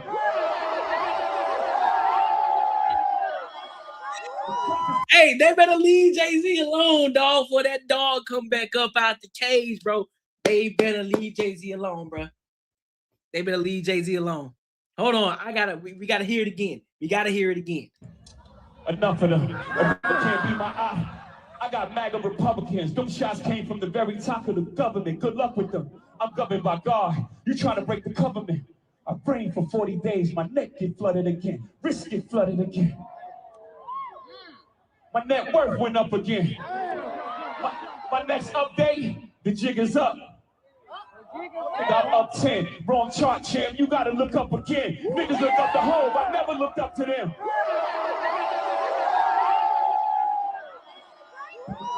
Your publishing gangster, go talk tough to them. Don't talk success to me. You niggas is workers. In perpetuity is how your contract is worded. Don't make me go first, man. The roots remember, even when the trees pretend, not too much of my name. Don't forget who I am. Hattie loves her Shawnees, S-H-A-W-N. I find it adorable she put the S at the end. You don't know, the show ain't even begin. I said, you don't know, the show ain't even begin. Hey, dog. Drake, you better... Drake, you better calm down, big homie. Listen, bro. Listen. You gotta calm down. The only way, Drake, the only way The only way that you're gonna have to come, you're gonna have to come out with another acapella. You're gonna have to go in off the dome. We gotta see it. We gotta see it. That's the only way you can come back off of this. You gotta do an acapella straight off the hip. We gotta see it. No denying that you make great hits. Can't lie about that. But we talking about rap. Not the shit that you got your ghostwriters writing for you. No, we want to hear you lyrically spit. Y'all know the same shit. Y'all know the same shit that y'all gave LeBron James shit about because he didn't do a dunk contest. Drake, I need you to get on the cypher. I need you to go acapella straight from the hip. Not no shit that we didn't already heard before in other music. No, we need you off the hip, straight off the hip with it. We need to see it. They at your head, bro. And you got the big dog at your head now. We talking about Hov. Yeah. You got the big dog talking now. Yeah, brother. Yeah, brother. Yeah, brother. Nah, he cooked. I ain't gonna lie to you. He cooked on that one. God damn. Well, I guess the question is now, Drake, how you gonna respond? But make sure you like, comment, and subscribe for the algorithm, and make sure you hit the bell notification. Jesus Christ. Listen, if you enjoyed this video, be sure to check out either of these 2 videos right here. And make sure you share this post with your friends and your family. Lord. I'm gonna read some of these comments real quick. Said DJ Vlad. Yeah, could be talking about DJ Vlad too. Out here being messy. Listen, one thing about Jaguar, right? She was messy than a mud, boy. Trying to out everybody. Or whatever it is that she was doing. And you know, Dame Dash always talking about Jay-Z, about what Jay-Z did to him and all the money aspect.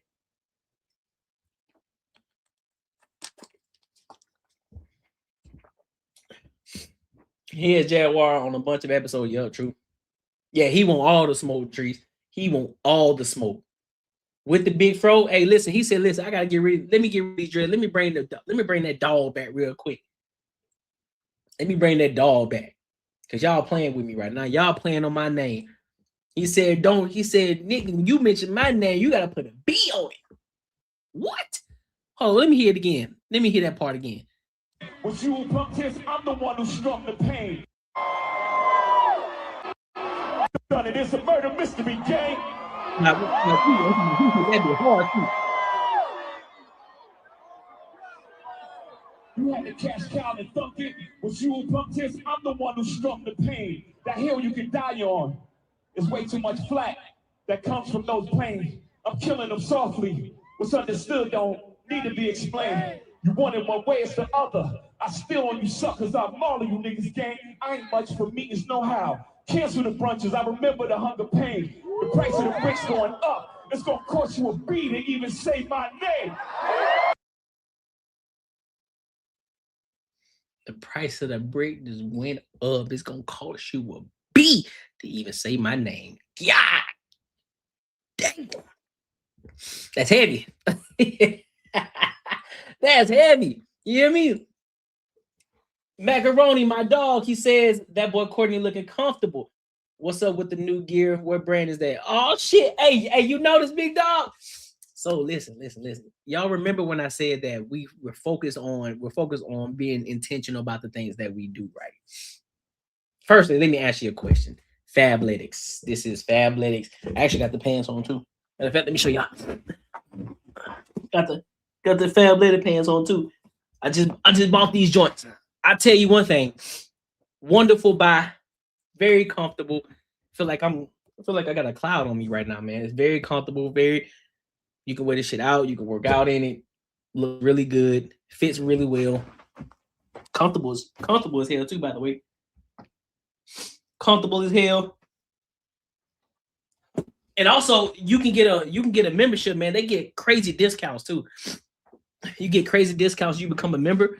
The dope thing about it is, if you pay $60 a month, You can pay $60 a month for it. You get mad discounts on shorts, socks, shirts. I actually got some more coming in. I got some shorts and some more shirts coming in too, and some socks too. That's coming in. But you can pay $60 a month, and then on top of that, the dope thing about it, let's just say that your check may be short this upcoming month or this upcoming week, right? Or the next month, around the time that you need to recycle your bill. You can tell them like, hey, listen, I'm gonna skip this month. Don't charge me my $60, but you can also reactivate it, just pay it again, and you can get your gear up. Like I told y'all, man, I'm being real intentional about it. This outfit is comfortable. It's dope. I'll rock with it. You're gonna see a lot more Fabletics on my body. We being very intentional about the things that we do. I'm talking about when we work out, when we go out, when we go to work, everything. Fabletics. But yeah, that's what this brand is, bro. I definitely recommend. I definitely recommend it 1000%. It's chill, legit. It's comfortable. It's not over the top. Very inexpensive. So you should definitely rock out. You should definitely try it. Try it out, man, and let me know what y'all think. For real, it's just dope. Appreciate you asking, homie. Fit check. Hey, had to do the fit check. You know what I'm saying? Had to let y'all know. We Fabletic up over here. You heard? We Fabletic up over here. We doing the dang thing. So yeah, I appreciate you asking, bro. So again, Fabletics, go and grab you some. It fits really well. It's very breathable. It's not one of the, it's not dry fit, right? It's not dry, it's not a dry fit at all. It's very soft, very comfortable, very loose and limber. So you can see it actually fits around, especially you can tell that I'm broad too. So it fits perfectly around the chest area, the shoulder area, and the midsection area. We're good, like we're solid. So definitely go and get it. It's dope. It's very dope. And you can get it online too. So if you don't have the store in your city, you can definitely order it online. So definitely get it. So let's go to this. Let's go to this next topic. Ooh, this is a good one. This one here, I'm not gonna spend a lot of time on, but I think this is a good topic. So Selena Powell, y'all know who Selena Powell is? I guess she's an OF model. So she's saying that The Rock, Dwayne Johnson, paid $500K for a one night stand. Do y'all believe that? Just by me saying that alone, do y'all believe that, or do y'all think that she just one of them messy type of chicks? But we'll figure it out. We'll figure it out after we watch this video. So let's go ahead and rock out.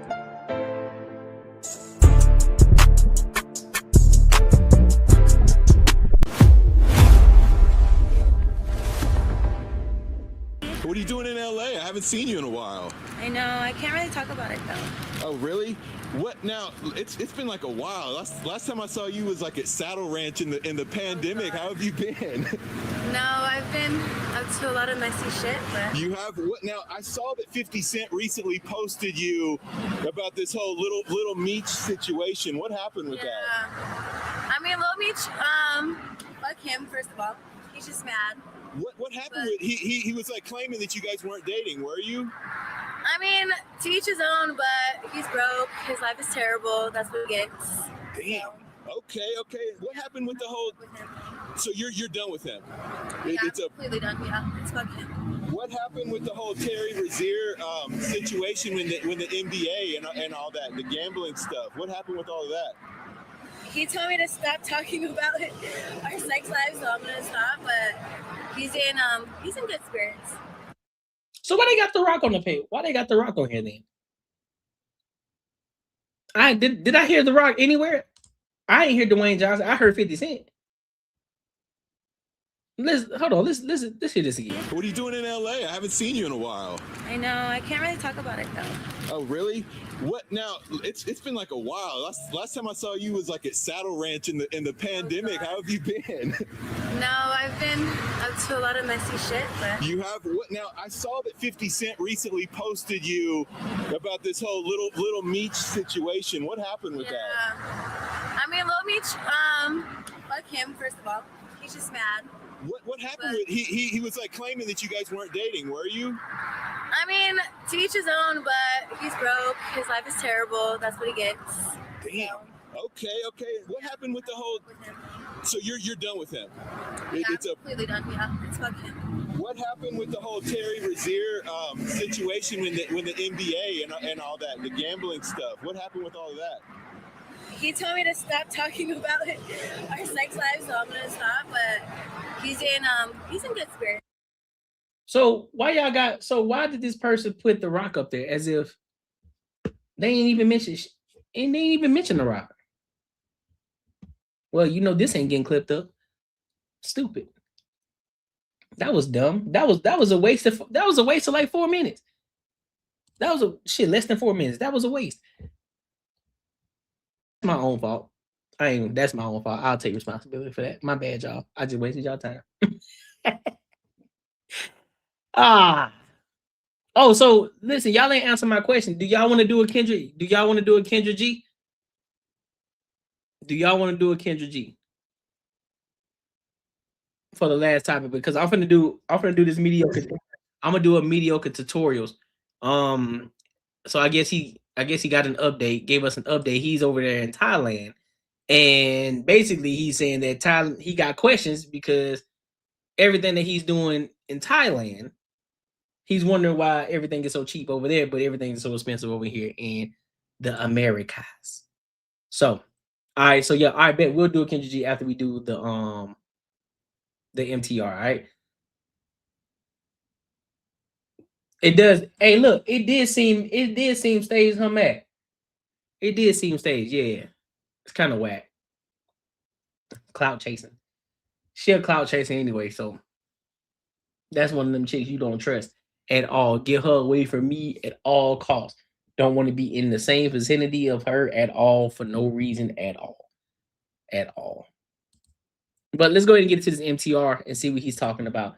Then we'll give our thoughts and opinions. So let's rock out.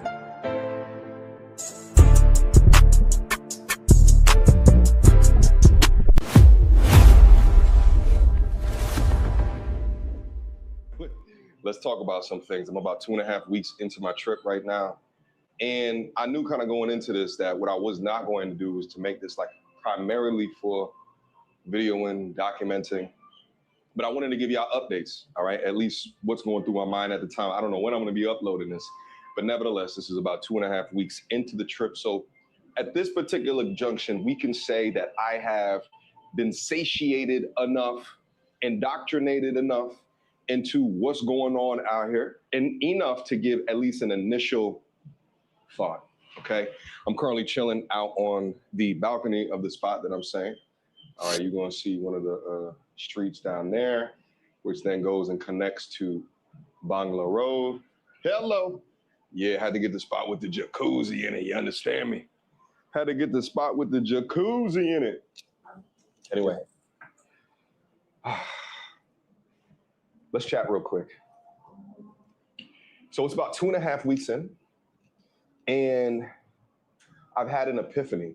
There was a moment today when I was getting up from my 2-hour massage, which in total was like $12, okay? By the way, if you guys come down here, the best masseuses is like the older Thai women. The young ones don't know what they're doing, okay? Go with the older, okay, if you walking by the shops and they, you see like masseuses, this and a third, generally the least attractive, the better the massage, all right? Your eyes are closed anyway. Don't worry about it. Your back will thank you for it. Anyway, it was at the end of the 2-hour, $12 oil massage, one of which there was knots that was taken out of my back that's probably been in there since 2016. I got up and I said to myself, after thinking it probably about for an hour in the massage, and I said to myself, we've all been scammed. We've been sold a lie. We've been told, do good in school. Hopefully you get to go into college, community college, maybe upgrade to a cool 4-year school, or maybe go get yourself a good trade, right?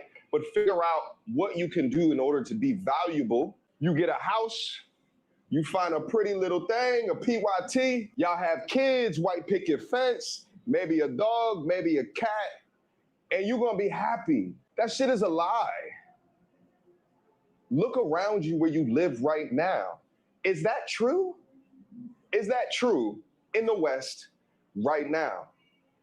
Right now, and listen, I do well for myself, but I see, when I go into these different stores and I see the price for like eggs and shit like that, I'm like, what the fuck is this?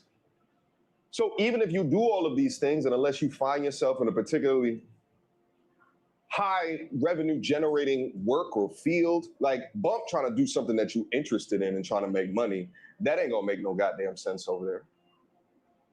But you go through and you do all of that, and you're left with this sense of what's more.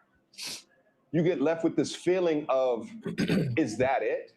But then as that's happening, you're also listening to the propaganda.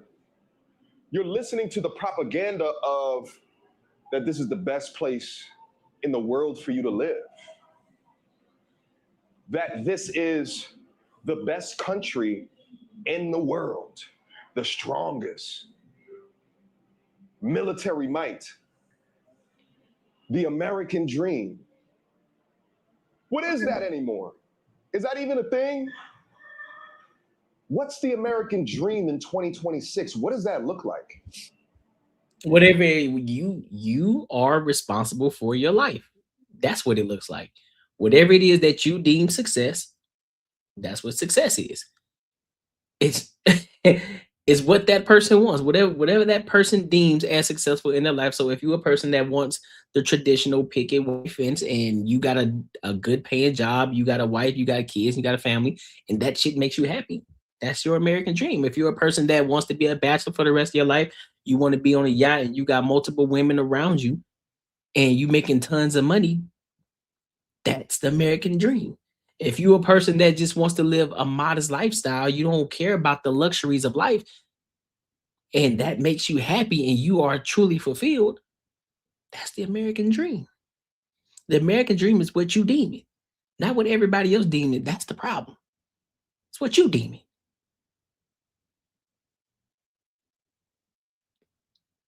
There are very ambitious people. There are other people who are not as ambitious. And they're cool with it. There are people who are content with their life. They don't care about moving up the ranks. They don't care about that. They are content where they are. They don't care about having the Mercedes or the BMW. They don't care about the expensive vehicles. They don't care about the big house.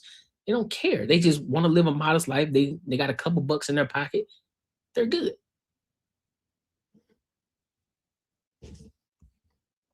Specifically for a man, one of which. And look, isn't he starting to sound like he's sounding like a liberal a little bit, don't it? But wait. It seems as though it is now popularized to make you not feel good for being a man. It seems as though it is normalized to hate men. Men ain't shit. Men are dogs. Mm-hmm. And I was thinking about it. Along with this lie, there's this tactic of holding the carrot in front of the horse so that he runs the race. Mm. So he's on that hamster wheel, doing things in order to establish value in accords within a system that does not prioritize his or her mental health. How long is your commute? Shout out to COVID, right? That's a weird thing to shout out, but shout out. Because without being able to travel and see anything different or anything new, people were introduced into a type of a lifestyle, being able to work from home, where now they're like, oh shit, I like this way better. Now there's gonna be pros and there's cons with it, specifically over the long term, being at home for that long. I think it messes with a lot of people's mental health. Nevertheless, that's besides the point of this video. But it forced people, because of a disease, it forced them to think differently about the system that we are currently in.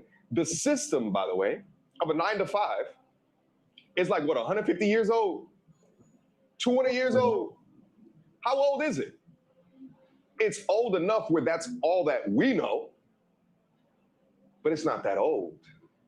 It's new. We just feel like it's normal. The idea that you have to work 40, 50, 60, hours per week and then still be living in a place where it's tough to make ends meet, or to be living in a place where you walk outside and everything is an advertisement. And well, that also comes with education. We're not talking about school education. That also means financial literacy, right? That comes with that too. Because people want things. Like I said, people are ambitious. People don't understand the things that they buy because they go and buy things that they don't need. They going to put themselves into debt. They go to school for reason. They go to school and put themselves into debt and get degrees and shit that don't even make sense, that don't even matter. And they don't even use their degrees in the first goddamn place because they go and get a basic job at McDonald's. They don't understand the literacy. They don't understand that you get public transportation in areas. You don't have to buy a car. You can use public transportation. You won't have to put yourself in debt. You understand how to use your 9-to-5 as a tool to get you to where you want to be instead of using it as a means of living the rest of your life. If you have goals and you have plans and where you want to be, you can use that as, guess what?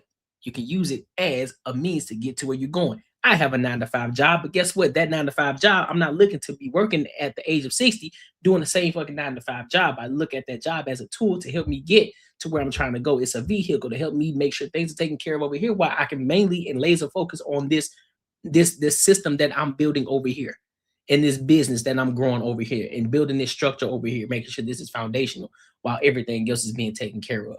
So people just have to reframe their thinking and their mindset. It's not necessarily what's going on in America, because that's what makes America so great. You can have the life that you want to have. You just have to be responsible for it. You have to take the initiative to get the things that you want. That's what makes this so great. That's what makes this great. You go to Thailand, cool. Who the fuck? Let's be honest. Outside of everything is cheap, are you going to get a job in Thailand? Or are you working from home? Or do you have the luxury to have a job that allows you to be in Thailand, but it's a company that's in America that allows you and pays you a certain amount of money so that way you can enjoy the fruits of your labor in a different country?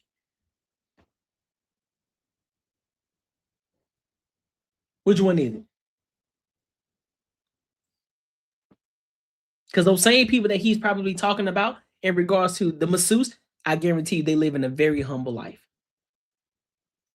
I guarantee you they live in a hut. They're not living in that. They're not living in this fancy hotel as if where he's living right now. Because of the luxury that he had in America to build the platform that he has to make the money in all the coaching calls and whatever else and whatever other ways that he's making his money. That's American made money, and he was able to go enjoy this lifestyle over there in Thailand. Not because you have this experience, you say, oh, things are $12. What is this? What is life? Life is what you make it. That's what life is. Life is what you make it. I'll give you an example. There's this place called Global Ambassadors, right? And this is where the frame of thinking and restructuring your mind to put yourself in certain places, right? I'm going to continue to keep mentioning this the rest of the day because I had this conversation Friday. Being strategic and being intentional about the things that you do in life, right? Example, there's this place called Global Ambassadors. It's over there in Biltmore. For those of y'all who don't know, it's in Biltmore, Arizona. That's where a lot of money, that's where the big dogs are. That's where the money be at, right? So me and one of my good friends, we went over there Friday night, right? And here's what we did, because we wanted to start putting ourselves in spaces and in places where we know where we want to be eventually, right? So I reserved us a table. We sat down. He got the valet. We got the valets and everything pulled up as if, we belong, which we do. Got the valet, just doing the whole entire experience in itself. Sat down, ordered drinks. I'm like, hey, what's the best expression of your bourbon that you guys have here? Oh, we have these right here. Okay, well, look, I'm gonna let you choose that for me. I'm trusting you to pick the drink for me. Bet. They pick the drink, they bring us the food or whatever. We kicking, we having conversations, we're talking about business and how we're going to approach our businesses in regards to sponsorships and how how we're gonna change things around and be intentional about where we're going. Hence the fab-bladed wear that I got on. There's a reason behind it. I just didn't buy it just to buy it. I bought it for a purpose. It's strategic things that I'm doing. And so being intentional about where we're trying to go. Now, I'm saying that to say your life is what you make it. It's about how you look at it. It's the way that you look at things. But I'm taking these things, I'm trying to be very objective. I'm trying to listen with intent in what he's saying, but it's starting to seem as if he's going to this place of you experience you experience life over here in Thailand, and you see how the people are living. You know, there's not a lot of advertisement going on X, Y, and Z, you know, all the propaganda X, Y, and Z. And so sometimes you're just saying, well, why not live a simpler life? Well, some people don't want to live a simpler life. Some people want to live a luxurious life. Some people want to live an extravagant life. It's what you make it. It's what you make it. Cool. Yeah. Is there propaganda? Absolutely. Is there a lot of advertisement? Absolutely. But you choose to either engage into that, or you choose to just say, I'm ignore it and I'm just going to focus on the things that I want to focus on. We still have freedom of choice to do that. That's really anywhere in the world. You know, people are going to try to sell you things, but it hits a lot different when the average cost of something is markedly low than in the West. The thing is, and I think that part of the trickery at foot here is to convince you that everything that you're accepting in whatever block, situation, hood, scenario, city, state, province, county, like that shit is good. Like it's good. It should be normalized. It's enough. But listen, even for me, this feeling of shit just don't make sense. Why is it that now, you know, I make incredible revenue, but I'm still on this hamster wheel, so much so that I'm unable to click on that pause button and just smell the roses. And a large portion of that is being tied within a capitalistic society, one of which there is an air of popularity of keeping up with the damn Joneses. Now more than ever, I know that my association of money was correct. Well, some of it, okay? The portion that is correct is have a budget. Because there's a goal. And the goal is to save and invest as much as what you can so that you can use the money as a tool for something else. And listen, guys, it's not to say that your life in the West, all right, ain't good, all right? Shit, a lot of you guys is good, it's nice, but I will tell you something.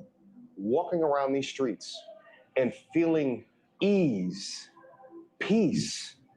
I'm looking at all of the people smile, laugh. I believe Thailand is a third, maybe a second world country. It's not a third world in the traditional sense. Maybe second world country.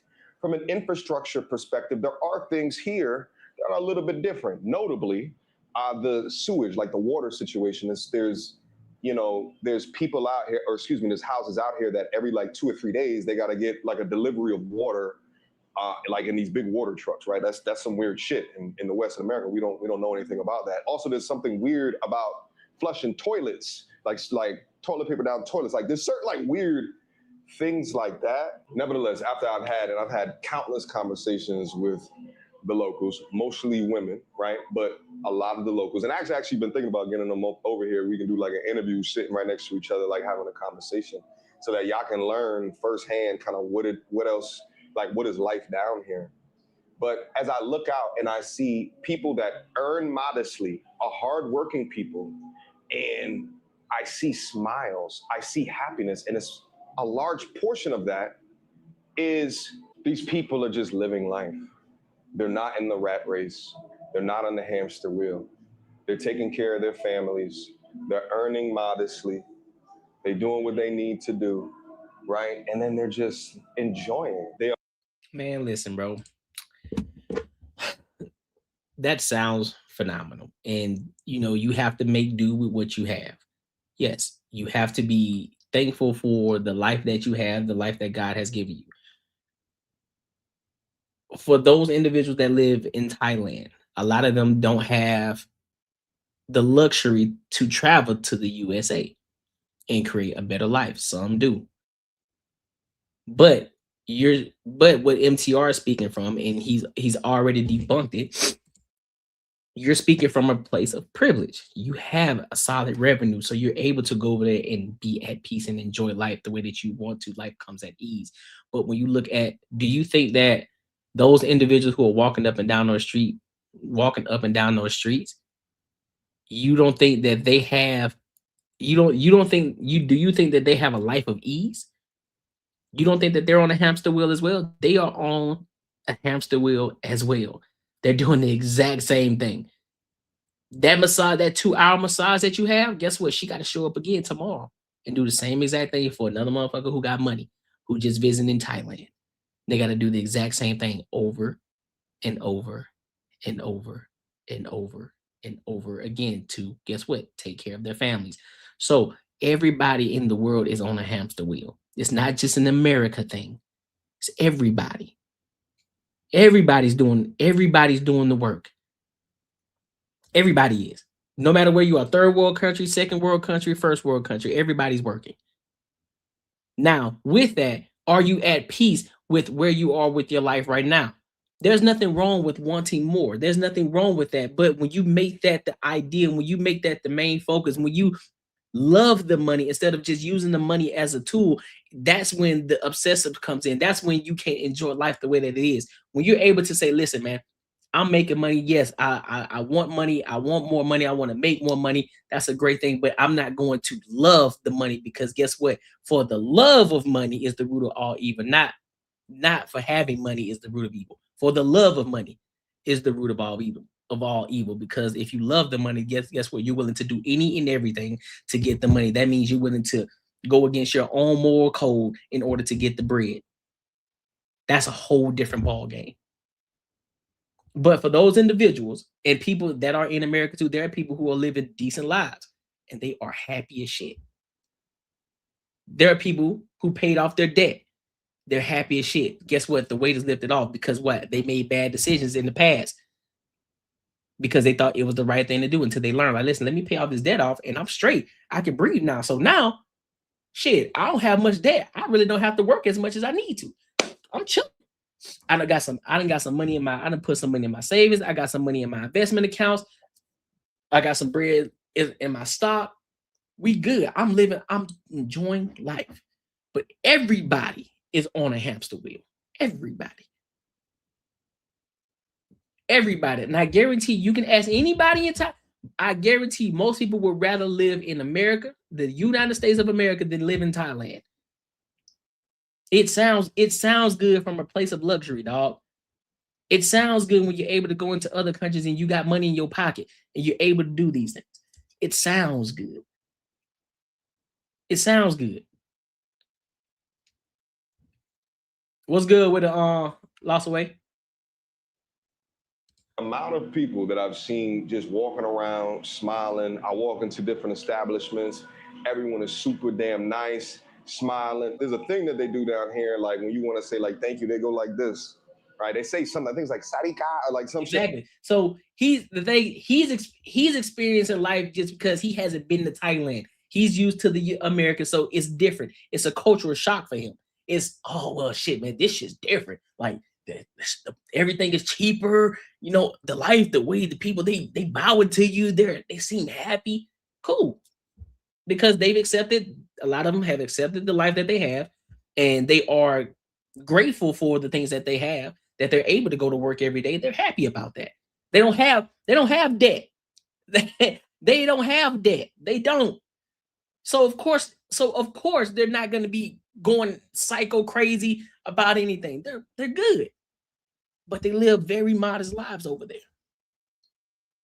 So again, while he's still in Thailand living a luxury life, living luxurious in a hotel where he got a jacuzzi on the balcony. Come on, man. Come on, bro. Come on, dog.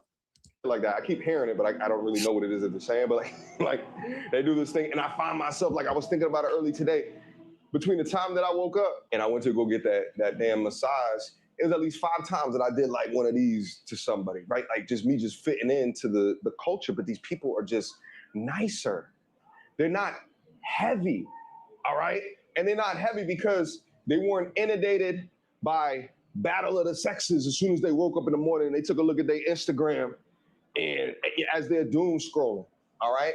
They got a beach over here. What they worried about that when they got a beach down the block? But there's this sort of acknowledgement that, hey, listen, we're gonna get to it when we get to it. Like, we're gonna do this on our time, our pace, all right? But there's a fulfillment that's here. So anyway, at any rate, I just wanted to drop you guys some thoughts behind the idea of it's a scam. It's all a lie.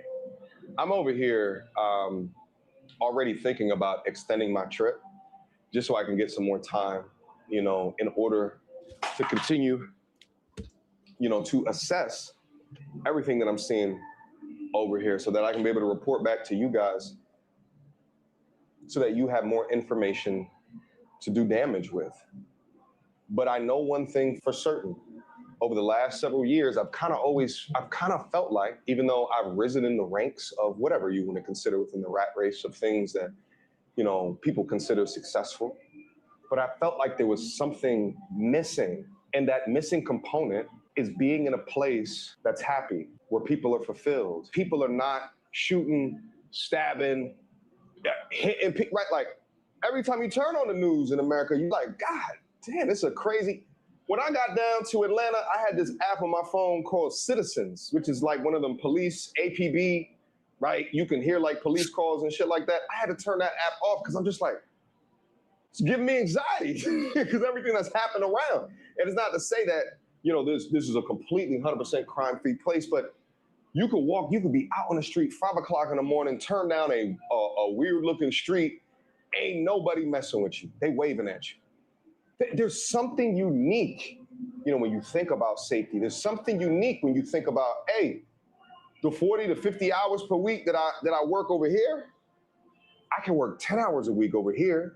And that extra 40 to 50 to 60 hours per week, I can make that towards what I want to do. What I want to do. My hobbies, my likes, my interest. You now have time. Man, you're not about to sit up here. You're not about to sit up here and finesse me, bro. What? Yeah. Man, hell no. Boy, it's out the mud. We got Rashad McCown. Listen, bro. Listen. Shout out to MTR. It's a great country to visit and tour, but that's it. The hospitals, not like ours. Their justice system, not strong like ours. Exactly. Here's the thing. He's new. It's kind of like when a person becomes, you know, a new born again Christian, right? Everything God. They try to turn everything into God. It's like, hey, bro, relax. I get it. You're excited. You're excited about becoming a brand new Christian. I am happy for you. That is phenomenal. That is great. You are looking, you know, you are wanting to progress in your life. You want to do things better. I'm with you 110%. I'm always with that. But I'm gonna need you to pipe down a little bit. You can still be a normal human being. You don't have to be extreme about it. We get it. You're a newborn Christian. I know you're excited about it. You want to tell the whole world. You want to scream from the mountaintops. I got you. In this situation here, he's speaking from a place of luxury. All of that sounds great to somebody who is still making money from YouTube. You have a revenue of people who are still following you and rocking with you. And wherever else you're making your money from. That's great to say, well, hey, man, I only work 10 hours and I got the rest of the day to do whatever it is I want to do. Yeah, it's because you got the luxury of money. That's backing you to be able to do that. Those individuals down there, they don't have that luxury to do that. They don't have that luxury to be able to go to work for 10 hours and then go back up to their luxurious apartment or luxurious hotel and live life and do the things that you are able to do, big dog. They aren't able to do that. So while it sounds good, While on paper, that sounds phenomenal. But it ain't the same. It's not the same at all. It's not the same. That's the same as somebody that is extremely rich over here on this side in America. They're able to just live life the way that they live. And they're talking like, man, listen, man, I only work 4 hours a day and I made $50,000. I made $50,000 today in a day.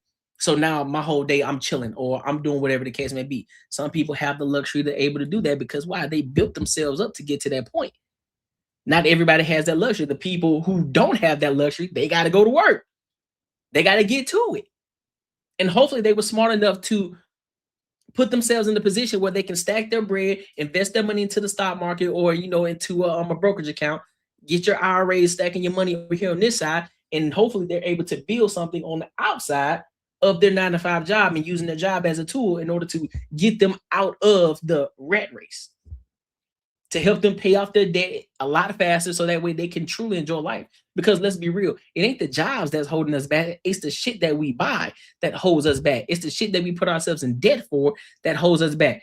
Guarantee, if you didn't have that card note, if you didn't have any of those recurring bills that you know you didn't need, if you didn't have any of those debts, I guarantee you would not be working as much. You would be chilling. The reason a lot of people work is because they're in debt. That's the reason a lot of people work. Is because they are in debt. And they want to pay off their debt. And they want to fund their life. They want, and a lot of times, like you said, they want to keep up with the Joneses.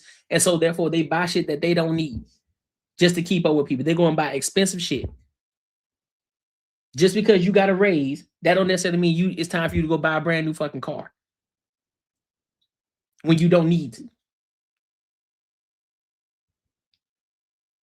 So that's the reason. And here's the thing. I don't have a problem.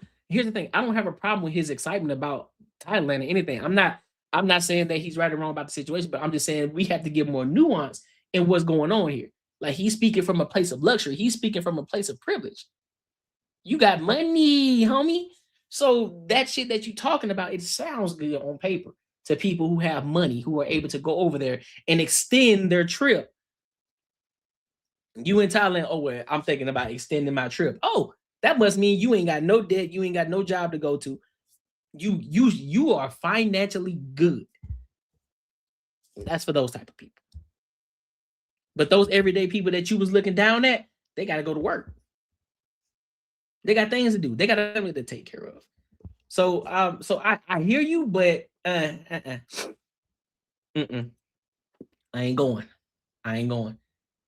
But hey, make sure you like, comment, and subscribe for the algorithm, and make sure you hit the bell notification. Shout out to MTR though, man. Listen, if you enjoyed this video, be sure to check out either of these 2 videos right here. And make sure you share this post with your friends and your family. Shout out to him. Let me read some of these comments real quick. Where we at? Who cares if everything he's saying are self-inflicted wounds? Yep. Normal people doing follow YouTube, Red Pill, or any other bullshit his page is about. Yeah. Facts. That's a good fact. That's a good point. I'm glad he's found solace, but it's through ride tinted glasses. Yep. For real. It's through tinted glasses for real. Melanie Monaco really did a number on him. For real? I'm gonna have to check it out. Melanie Monaco did a number on him. I'll snap my dog Macaroni. I'm gonna get to it in a second, big dog. I like MTR as a person. I've talked to him and he's a nice dude, but he's around the wrong people, and he lost his dad, which was really, really hard on him. I couldn't imagine how he feels. No, I believe it. No, I believe that he's a great dude. I believe that he's a solid dude. You know, I don't have any ill intent against him. You know, I just think that in this video alone, I think he's just speaking from a perspective that most people aren't able to speak from. And so it sounds good in theory, what he's saying, yeah, it would make sense. And it makes sense, but it's not practical in the sense that everybody is not financially well off. Especially those people in Thailand. Like he's speaking from the place of where I'm up here in this high-rise hotel while other people, they gotta go to work. This shorty just did a 2-hour massage on my back for $12. What? Now, what you mean? And guess what? She got to go right back, and I guarantee she probably did another job. Soon as he got done, somebody else came in to get a massage too. So $12. So she working. Right, Foucault. Yeah, he's a millionaire, so he's able to speak. So he's able to do these things. But Shorty she still gotta go and do several bodies for 2 hours or so. All these tours that come over there, and she got to get these massages from. She still got to wake up every day to go and do that. Every day. So everybody's in the rat race. In their own right. Everybody's in the rat race. Everybody. People in America, people in the second world country, and people in the third world country. Everybody's in the rat race. You hear me? She dragged his name nasty. Oh, I'm gonna have to check that out. Send it to me. He's a millionaire. Yep. $12 ish. She taking the whole load. Shout out to my dog.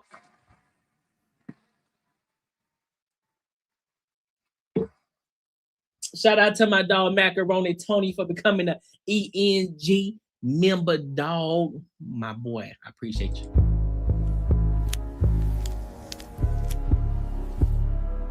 That's top dog aura right there. Shout out to you, homie. Shout out to you, my dog. All right, so let's go to this last topic. Let's go to the last topic tonight. We gonna do. Do we want to do that one? Yeah, let's do this Kendra G one right here. I want to do this. I want to do this one. Yeah, I think this is a good one. We're gonna get into it. So the title of it is called "She's Gorgeous and a Twin." Wants a financially stable man, ready for marriage, preferred height 6'2". Preferred height 6'2". Shit. Half of y'all, hey, most men, y'all already don't make the cut.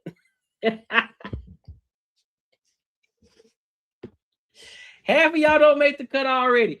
So let's go ahead and get into it, and we'll give our thoughts and our opinions.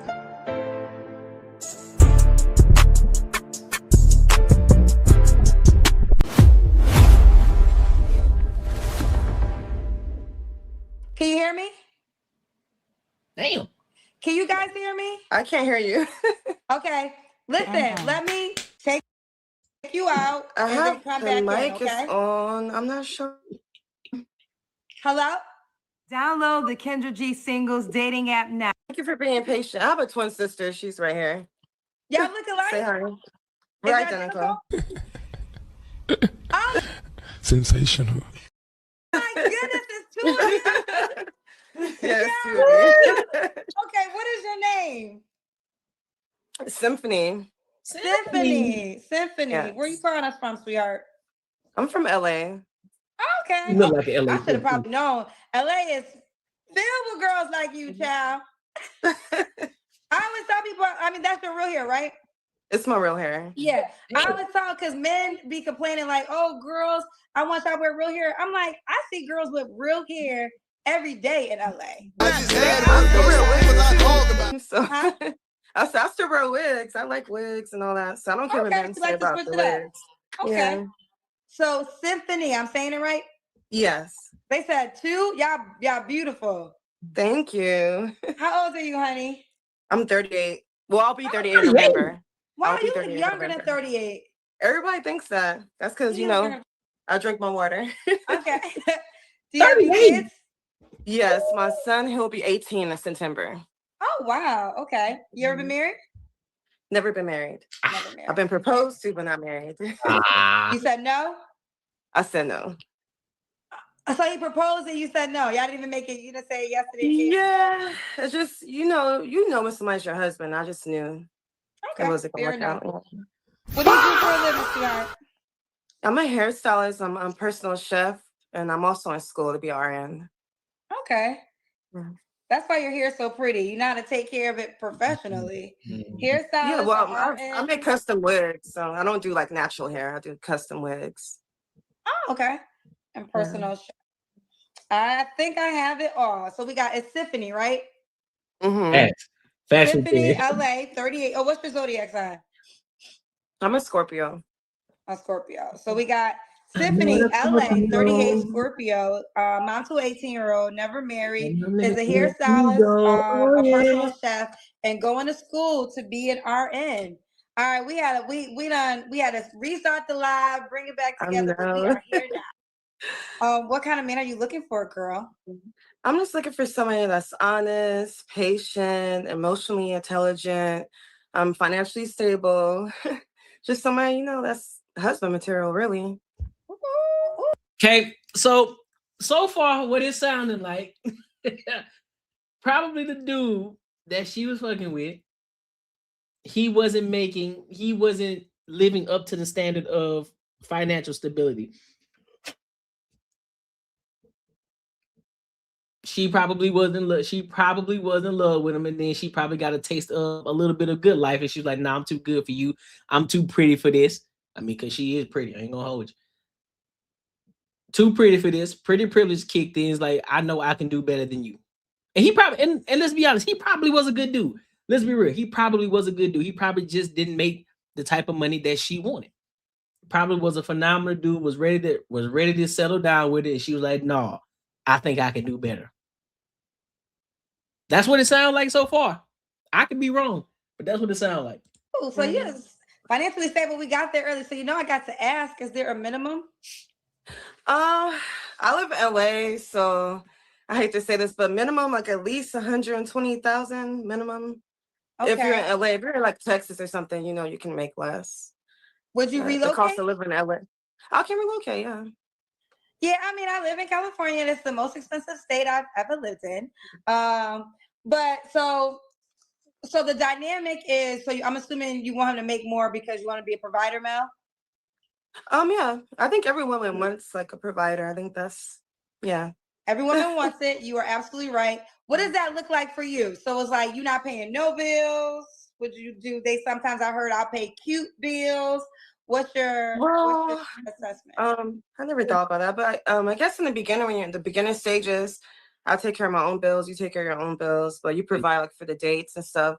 But if I'm like serious with you and you're my man, like I do want you to be a full-time provider. Okay. Yeah. All right. That pretty cost, fellas. That pretty cost. All right. So what's some deal breakers? I'm a liar. Because in LA, people just pretend to be something they're not. So I just want someone that's like truly themselves and comfortable being themselves. I don't like bad hygiene. Like you have to have like nice teeth. I don't want like clack on your teeth. Yeah, so that's pretty much it. Okay, I got a question from the men. They're saying, I'm assuming, do you do 100K or more, or do you do well? Yeah, I do well for myself. Okay, so the question was, where is your money going if he's the 100% provider? Into a savings account. No, but like if I'm actually serious with a man and he's like my only man, we're together in an official relationship, he's the provider, like I could take care of like, say we live together, like the utilities or like the household, groceries, things like that. But yeah. Yeah, I think that do you want more kids? I do want more kids. Okay. Can the guy have kids? Yeah. Okay. No young kids, because like I said, my son, he'll be 18, so I don't want no small kids. But you have would you have another baby? No, I said, would you have another baby? Would you have a kid? Yeah, well, yeah. I wanted 5 kids originally, but I'm just waiting for my husband. So I want to have a big family. So why would you say you don't want no young kids if you would have a baby? No, for me, I'm just saying, I thought you meant if they already have kids. That's what I thought you were asking. No, but okay. Well, 2 questions. Let me ask. That don't make sense. So what you mean? So as long as the baby's coming out of you, you don't mind having a younger kid. But if he already got a kid and it's a younger kid, you don't want it. That don't make sense. And considering the fact that you want a big family, that don't make sense. Shorty, you 38 years old. You 38. 5 don't look like it's gonna be in the cards unless the dude that you get already got about 2 of them. You might be able to squeeze one up out you. You might, and you better hope it's twins, because I mean you are twins, so I'm pretty sure it's in your DNA that it's a possibility that you could have a twin. But shorty, I don't know. Getting real questionable right now. Be clear. Are you willing to have more children? Yes. Okay, so if you're willing to have more children, then I would assume because you're gonna start over with an 18-year-old. So if he I'm just saying, I just don't want them to have young kids because, like, you know, when you're just dating, I have more freedom. So if you have like younger kids and you have to, like, you know, younger kids need more time and stuff. My son's pretty much grown. So if I'm dating somebody, I don't want them to have young kids already. So I'm okay with starting over for myself. Okay. I'm okay with raising my own kids. I just don't want to raise some small kids. Yeah. I get what you're saying now. So you don't. Okay, so you don't want a man that comes with a young child, but if you got serious, you're open to having kids. Yes. Okay, fair enough. We were talking about something that I was going to lead to. Oh, because I asked you a question from the comment section. So listen, there's pockets of men, right? There's the men who kind of have it, and this is what Misha was talking about. I'm not sure if you saw the last caller about there are men, and this is true. I could agree. I could confirm and agree. And I know these men, I know people like this who want to be a provider. Like they take pride in being able to provide for their woman and their family and don't want her to work. There is a group of men that feel that way. Like I have a guy friend and he said his biggest accomplishment was able to retire his wife. Like he felt great that he could tell his wife, she don't got to work anymore because he was now in the position to financially take care of his family. And he felt very good about that. So I think that's the most realistic thing in the world. If you are a man and provide, because most men, let's be 110% honest, most men aren't making six figures, bro. I don't even know why that's a topic of discussion. I don't even know why people use it as a staple.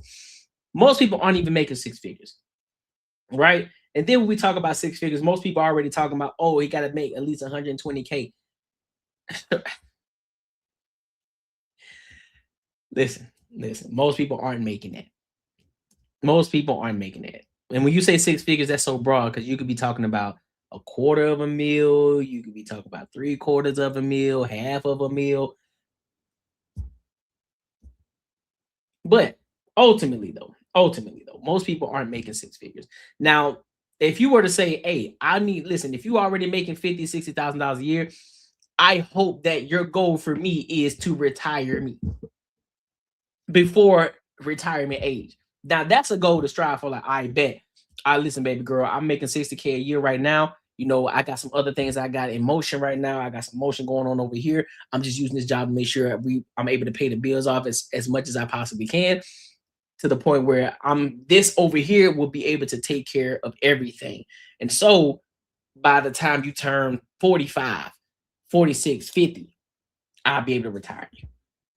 I just need you to lock in with me for a minute. And if you want to help the process, the money that you're making, you can help invest into help paying this shit off. So that way you can retire freely, because I'm going to continue to keep working, and you can go ahead and retire and live your full soft life. Why not make that a goal? Instead of originally coming out the gate, oh, he needs to take care of me. He needs to be the provider. He takes care of everything, and I don't do nothing. What you mean? That man makes $60,000 a year.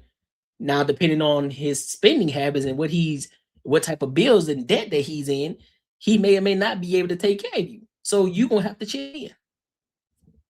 Ain't nothing wrong with that. If y'all both have a common goal, there shouldn't be nothing wrong with that. But hey, listen, I'm not tripping on your preference. Have your preference, have what it is that you want, but I'm looking at it from a place of what's the probability versus what's the probability of this happening. Now, in her case, she has a high probability of getting somebody like that because she is pretty as fuck. I can't hold you. So she would have the luxury of finding a dude who would do that. I'm being realistic in this situation. She has the luxury of doing that. Look at her. Even with the 18-year-old, she has the luxury to do that. She will have the luxury to do that. And there's going to be a man who will. Facts. There is a sector of that guy that does exist. Now, again, that takes a certain finance, okay? Because we just talking money. And the reality is every man is not in that position to do that. It's no judgment. but that's just not every man's reality, right? But I think that this conversation online is who care. I ain't gonna hold you. I think she can get him. I think she can get one. She fit the description. Listen, she has the pretty privilege. The pretty privilege that we talk about, that your average woman, the average woman, she'll get it. She can get it. She definitely can. I'm pretty sure dudes were blowing up whatever app that she's on, Instagram or whatever. I guarantee multiple guys were hitting her up, even during the damn video. I guarantee it. That men don't do that. No, men do that. They do that. Hey, They do that. But we'll keep going. All right. So we did your deal breakers. We did your deal breakers, right? Yes. Okay. Hold on. Someone said Kendra just asked the questions. No, bitch, you just asked the show. It's her show. Like every now and then, I gotta remind you what's the name of the show, because I thought it was called Kendra G Singles. Not for a long time. No, I think she. I'm being honest with you. I think that she can. I think she'll be able to. But that's what I'm saying. Most women can't. Most women won't be able to do that. She will. I guarantee there's gonna be a guy. Now back to my questions. Should he look a certain way? So I used to date short guys, but now like I'm a little shallow. I do want somebody that's taller because, you know, I'm 5'8", my heels are 6'2", so I need like at least 6'3" and up. She definitely. Okay. As far as complexion, I don't care about complexion, race. I've never dated outside my race, but I'm open to that as well. What is your race? I didn't want to ask you, but since you brought it up. I'm Creole, so I'm Black, French, and Indian, pretty much. Ooh, Black, French, and Indian. And then, okay, what is your height? Because you said you used to date shorter. Yeah, I'm 5'8", but I like to wear heels, so 6'2". Oh, so you're tall. Okay. Yeah. But you used to date, you would date shorter at 5'8"? Yeah, when I was younger, like I didn't care about like height or anything. Cause you know, short guys, they're nice. Like my grandmother, she was tall. My grandfather was short. So like, but now I prefer like a taller man. Okay. So 6 feet and up? 6'3" and up. I could do 6'2". 6'2". Wait, you're 5'8". So 6 feet isn't even tall enough. No, because I wear heels, so I still want, you know, I want you to be a little taller. Okay, so that's fair though. Listen, I ain't gonna hold you. I don't have an issue with that. You can't have an issue. Like she 5'8", she want to look up to her dude. Hey, do your thing, shorty. Okay, he got to be at least 6'2". Yes. He got to make 125. Yeah, 120, right? 125. 125. Not a lot in LA. And you want a committed, something that could lead to marriage. Yes, I hate the dating scene. I've been single since like 2018. I'm not into like dating multiple people. I just want my person, and that's it. Well, So yeah. Well, this is gonna be the challenge that you have, because you are gorgeous. But as a woman who also lives in California, there's a lot of yous. There's a lot of real gorgeous girls who is looking for that. Better move to Arizona. She better move to Vegas or Arizona. Listen, she better move. Listen, I'm telling you, she better move. But that's what I'm saying. The likelihood of her bumping into somebody is very likely. She in LA, bro. She in LA. And yes, there's a lot of hers out there. A lot of them. She better move. Same exact man that you described. He's not an average guy, for one. And there's a lot of gorgeous, I mean, bare minimum, they start like looking like beautiful, right? So yeah, it's gonna be a challenge in LA. Had you lived in a different state, city, it's crazy, but it is accurate. Like, you know, if you live somewhere else, I think you could close that deal real fast. Facts. It could be. I don't mind living anywhere else too. Like I've been to Texas. I like Texas. Oh, she'll do numbers in Texas. But you gotta remember, me and some motherfuckers out there in Texas too. Boy, listen.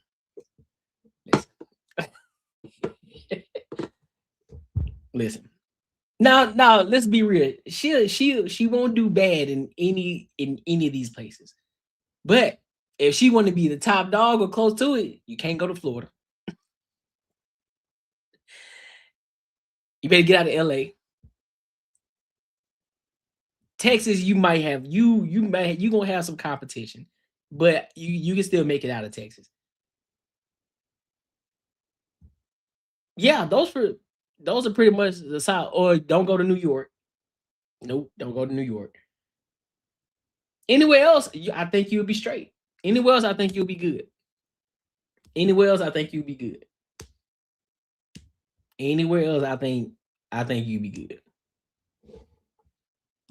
I like Miami. Like I've been in different places I actually don't mind moving to, but I just have to find my person first before I relocate. Well, here's the great thing about my show is you're out in the world, right? Yeah. So you are, if there's a guy watching that kind of fits the attributes, but lives in Tennessee. Tennessee. I've never been to Tennessee, but you better go. I could try. That sounds kind of boring, but I could You try. don't go to Memphis. You don't go to Memphis. Well, okay, maybe not Tennessee, but open-minded too if he's not in LA. Yeah, I'm open-minded. And he has to be able to travel too. Okay. Yeah. We already talked about money early, so let's do the Kendrick cam. Oh shit! I have to stand up. He gonna define moment. You finna do the Kendrick cam. Hold on. Let's see.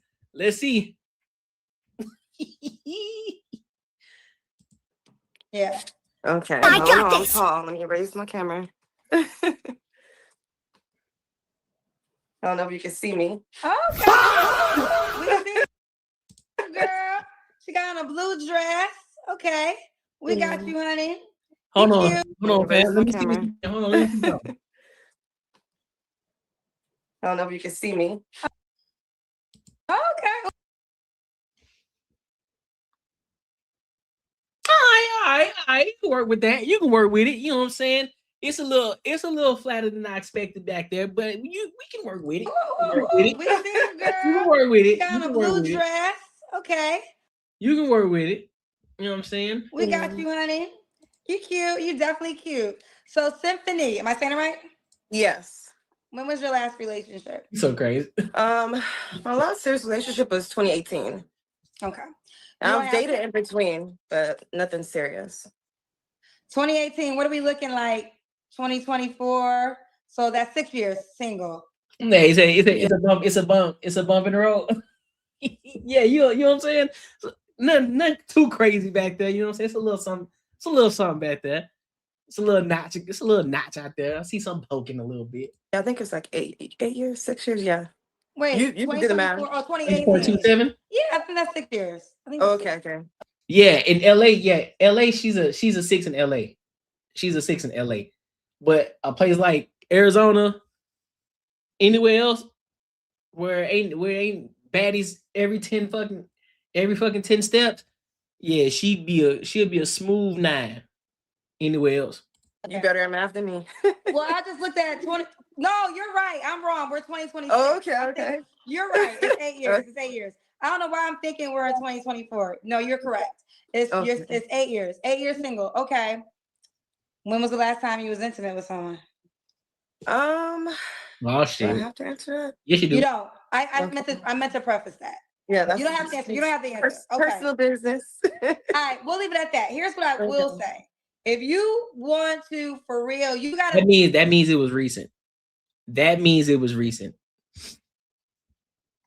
Figure out, and I say this all the time, and ladies hate when I say this all the time, but situationships, I hate them. And let me tell you why. Now, if you don't want nothing serious, then a situationship is perfect because you. No, I want something serious. Okay, so if you want something serious, do not have sex without being in a committed relationship. And the reason I say this is, listen, situationship is a man's dream come true. He gets to wine and dine you, have sex with you, and owes you nothing. And you can get mad because you have feelings, but he ain't making no promise. You agreed to the plan. Now you want something more. I never said I was giving you something more. A situationship only works for the person who doesn't want the relationship. The reason why it's dangerous for women is because your situationship pool And the guy that will potentially marry you might not be the same man. You know, it could be two different categories of men. And then what happens is the situationship guy might have, he's exciting because he's something that is allowing you to break your rule to be with him. So either he's really attractive, he has money, he has charisma, he has something that is allowing you to break your, well, we don't got to be in a committed relationship. Because think about this, like a guy you're not really into, he got to work hard to get your draws. Like he got to do all the things right. Like he got to text you even when you don't want to talk to him. He got to work so hard because you really not that into him. The situationship guy don't got to work that hard. So if you sincerely want to get married and you want that, you got to learn that pool of guy. Right. No, I agree. You know? Exactly. Kendra G, see, now you coming around. Now you're saying the things that men have been saying a whole fucking lot. You have to, ladies, I get it. I understand you shouldn't have to, right? Because you want men to be the ones that approach you, but you have to understand in order for you to get what you want, you have to do the research as well. This is why we see, watch, listen, hear me out. This is why you see a lot of white women getting these black athletes. They do their research. They pay attention to what's going on. They get them just before they're about to take off. They get them just before, so like they're in college or some shit, and they're showing promise. They get with them then. They lock in with them. Then they get drafted. Boom. Now they're married. This is what y'all want. Y'all keep hollering and screaming. I want a man that's this. I want a man to do X, Y, and Z. Okay, first of all, you got to know where these men are. Secondly, you got to understand how these men operate. Because every man don't operate the same. They don't. I just gave y'all a full example of restructuring your mind on how we went to Global Ambassador over there in Arizona and Biltmore, Arizona. Some people wouldn't even go over there because they think being over there, that means that you too bougie, or those people too bougie. I don't want to go over there because they think they all that. Well, they are. They put themselves in the position to be that. So therefore, if you want to be like that, you're going to put yourself in that space. You're going to understand the lingo. You're going to understand how everybody in that space moves.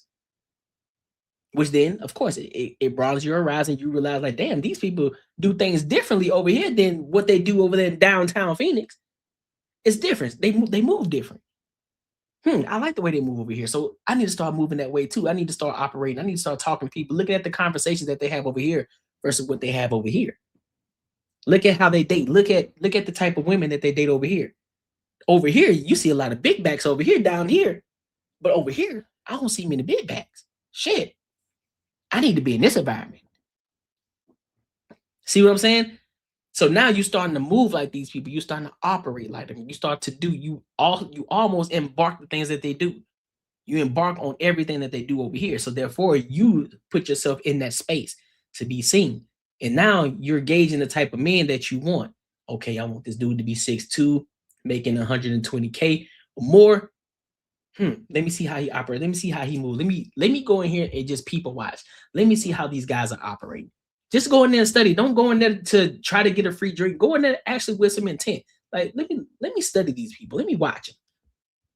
See how these guys talking, see what they're doing, and see what type of guys you actually are into.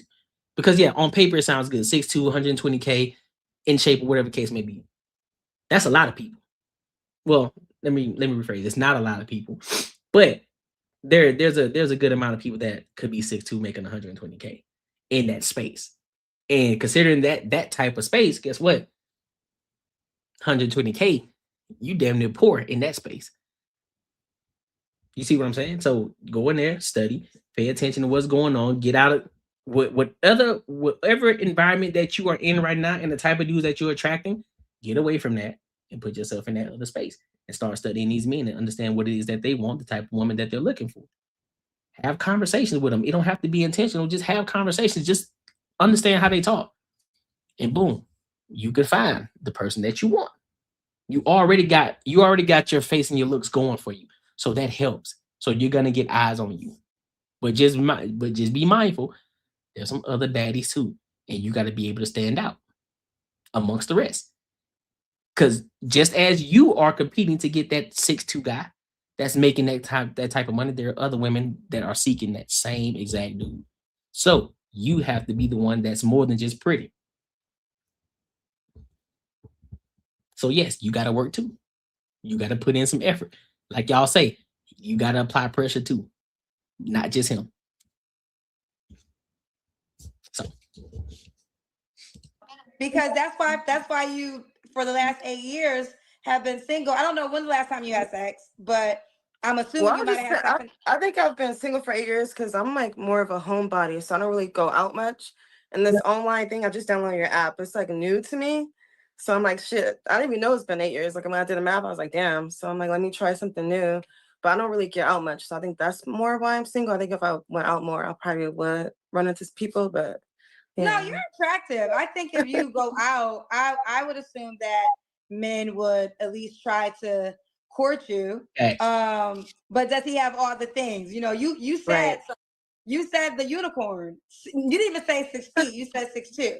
So he's 6'2" and has 125,000. So they call that high value. Like I said, I've dated shorter. That's my preference. If you're shorter, feel free to reach out to me, but I prefer taller. So I don't mind. I've dated shorter guys in the past, so I don't mind, but I do prefer taller. No, I get it. That means what that means you're gonna have to be whatever she said that her preference is. If you 6'2" and 120K, guess what? You're gonna have to be 5'8", but you're gonna have to make about 300K minimum. 300K minimum, and everything else has to be on point. No kids. Literally, you almost gonna have to be damn near spot free. Because her preference is her preference. You can't argue it. But she's saying, listen, I'm still open to date you, but other things gonna have to be look, you can't be 5'8" and making 120. You gotta be making about 130. That means you're gonna have to be in tip-top shape. That means you're gonna have to be a man's man. Yup. Top tier. Facts. I mean, I know everybody says high value online. I'm on record saying I don't really like high value, but what I do like is high demand. So what you describe is a guy that's in high demand. So then he just has to want to be in a relationship. So let's start there, right? Like he himself has to have that desire, period. Because you can't make a man want to be in a relationship. Then out of all the options he has, because you described a man that's in high demand, he has to want to be in the relationship with you. And so this is what, but you here, so let's see what happens because you cute. Right. You cute. So Thank let's you. put you out there. All right. So what are 3 flaws you have to work on? Patience. Because my sister calls me Mrs. Block. Like I'll block you quick. Like if I see a red flag, block.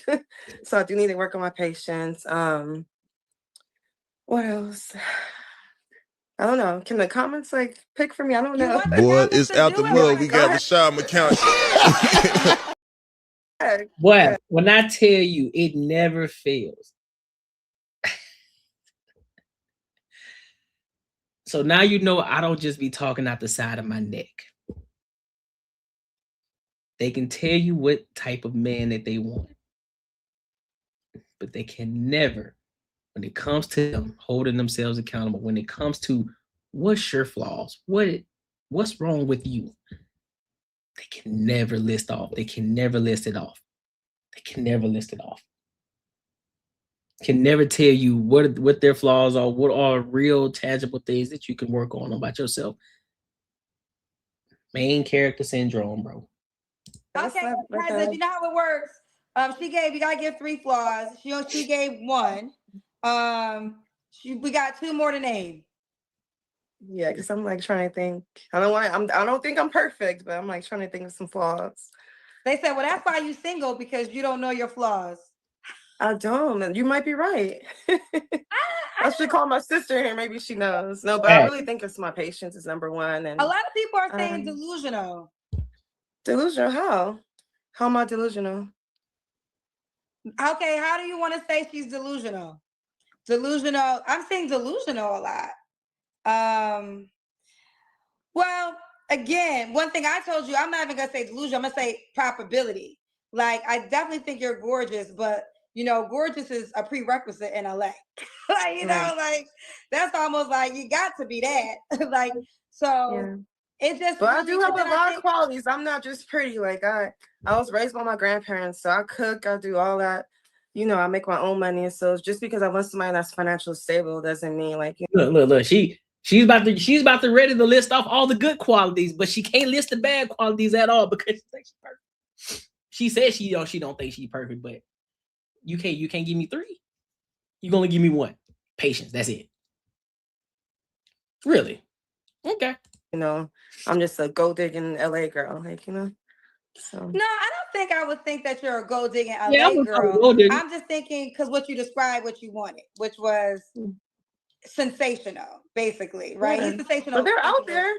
There are people out there that's gonna fit my, you know. No, they definitely exist. No, they definitely exist. But like I said, they definitely exist. But he's a high demand man. So he has to want to be like. We could talk about this because celebrity relationship.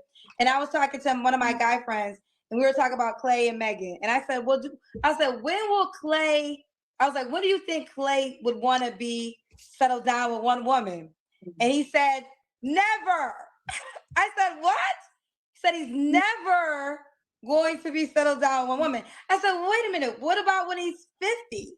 He said when he's 50, he's just going to date a girl that's 38 or 40 or he's never. He was like, he has too much money. He doesn't, there's no requirement. He was like, that man will never settle down. He might get a wife and have kids, but he will still, this is a lifetime. I was like, really? Yeah, I just feel like things are so different than back in the day. Like people have so many options. I feel like everybody's just 1 foot in, 1 foot out, always looking for the next best thing. So Nah, man, that shit been the same. Actually, been the same. It's just out there more now. You didn't have social media back then, so you had grandpa. Listen, Pop had mom at the crib, and he had 2 shorties across town somewhere. Yeah, this ain't nothing new, bro. I can tell you exactly why things are different. Social media changed the game. Too much access, right? Before you just had to be the prettiest girl in your high school, your city, and then in your college. That was it. Right. Just be the best of the options and those. Now everybody got phones. So like I'm actually in California too, but we're around the world. So that's for one. My sister said she knows. I'm sorry to cut you off. She said she knows my flaws, so she'll tell you my flaws. Okay, we go to that. What's her flaw, sister? Hi guys. That is so crazy that you are a twin. So she's lying. She has more than 3 flaws. I'm just playing. NN.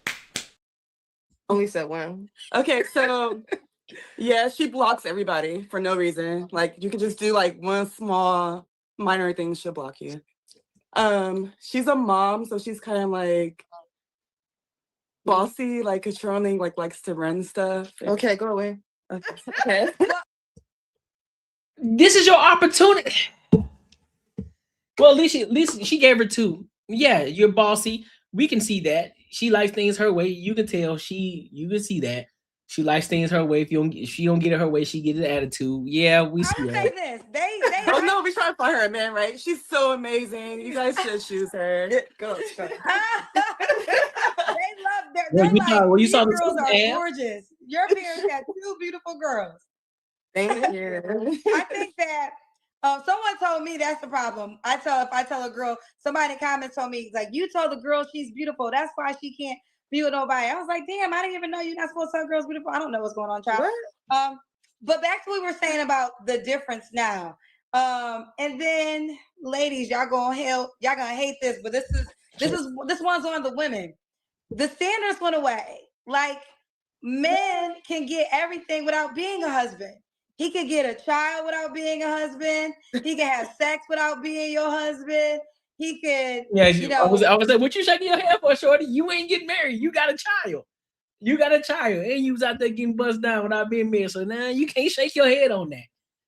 Don't do that. Women will, contribute and help him out. So what's the incentive? Like, unless the guy has an incentive and sees the benefits of a wife and a family, he just has no reason to do it. If he's a high demand man, right? And the high demand man really don't have a reason, because they're gonna get you can't scare a high demand man to feel lonely, because he's like, I mean, I'm gonna have options. Yeah, I'm gonna have another, like, he might like he won't be lonely. It might not be like, I don't think Clay will meet another Megan, but will he be lonely? He won't have a lonely night ever if he doesn't want to. And the girls will be gorgeous. Like, you're a gorgeous girl. A lot of guys out here in LA, they do get intimidated by that. Like, out here, I see more men going with the women that don't have nothing going on in their lives. So they prefer. Let me tell you why. Control them, probably. Yeah, exactly. I don't listen. Bingo.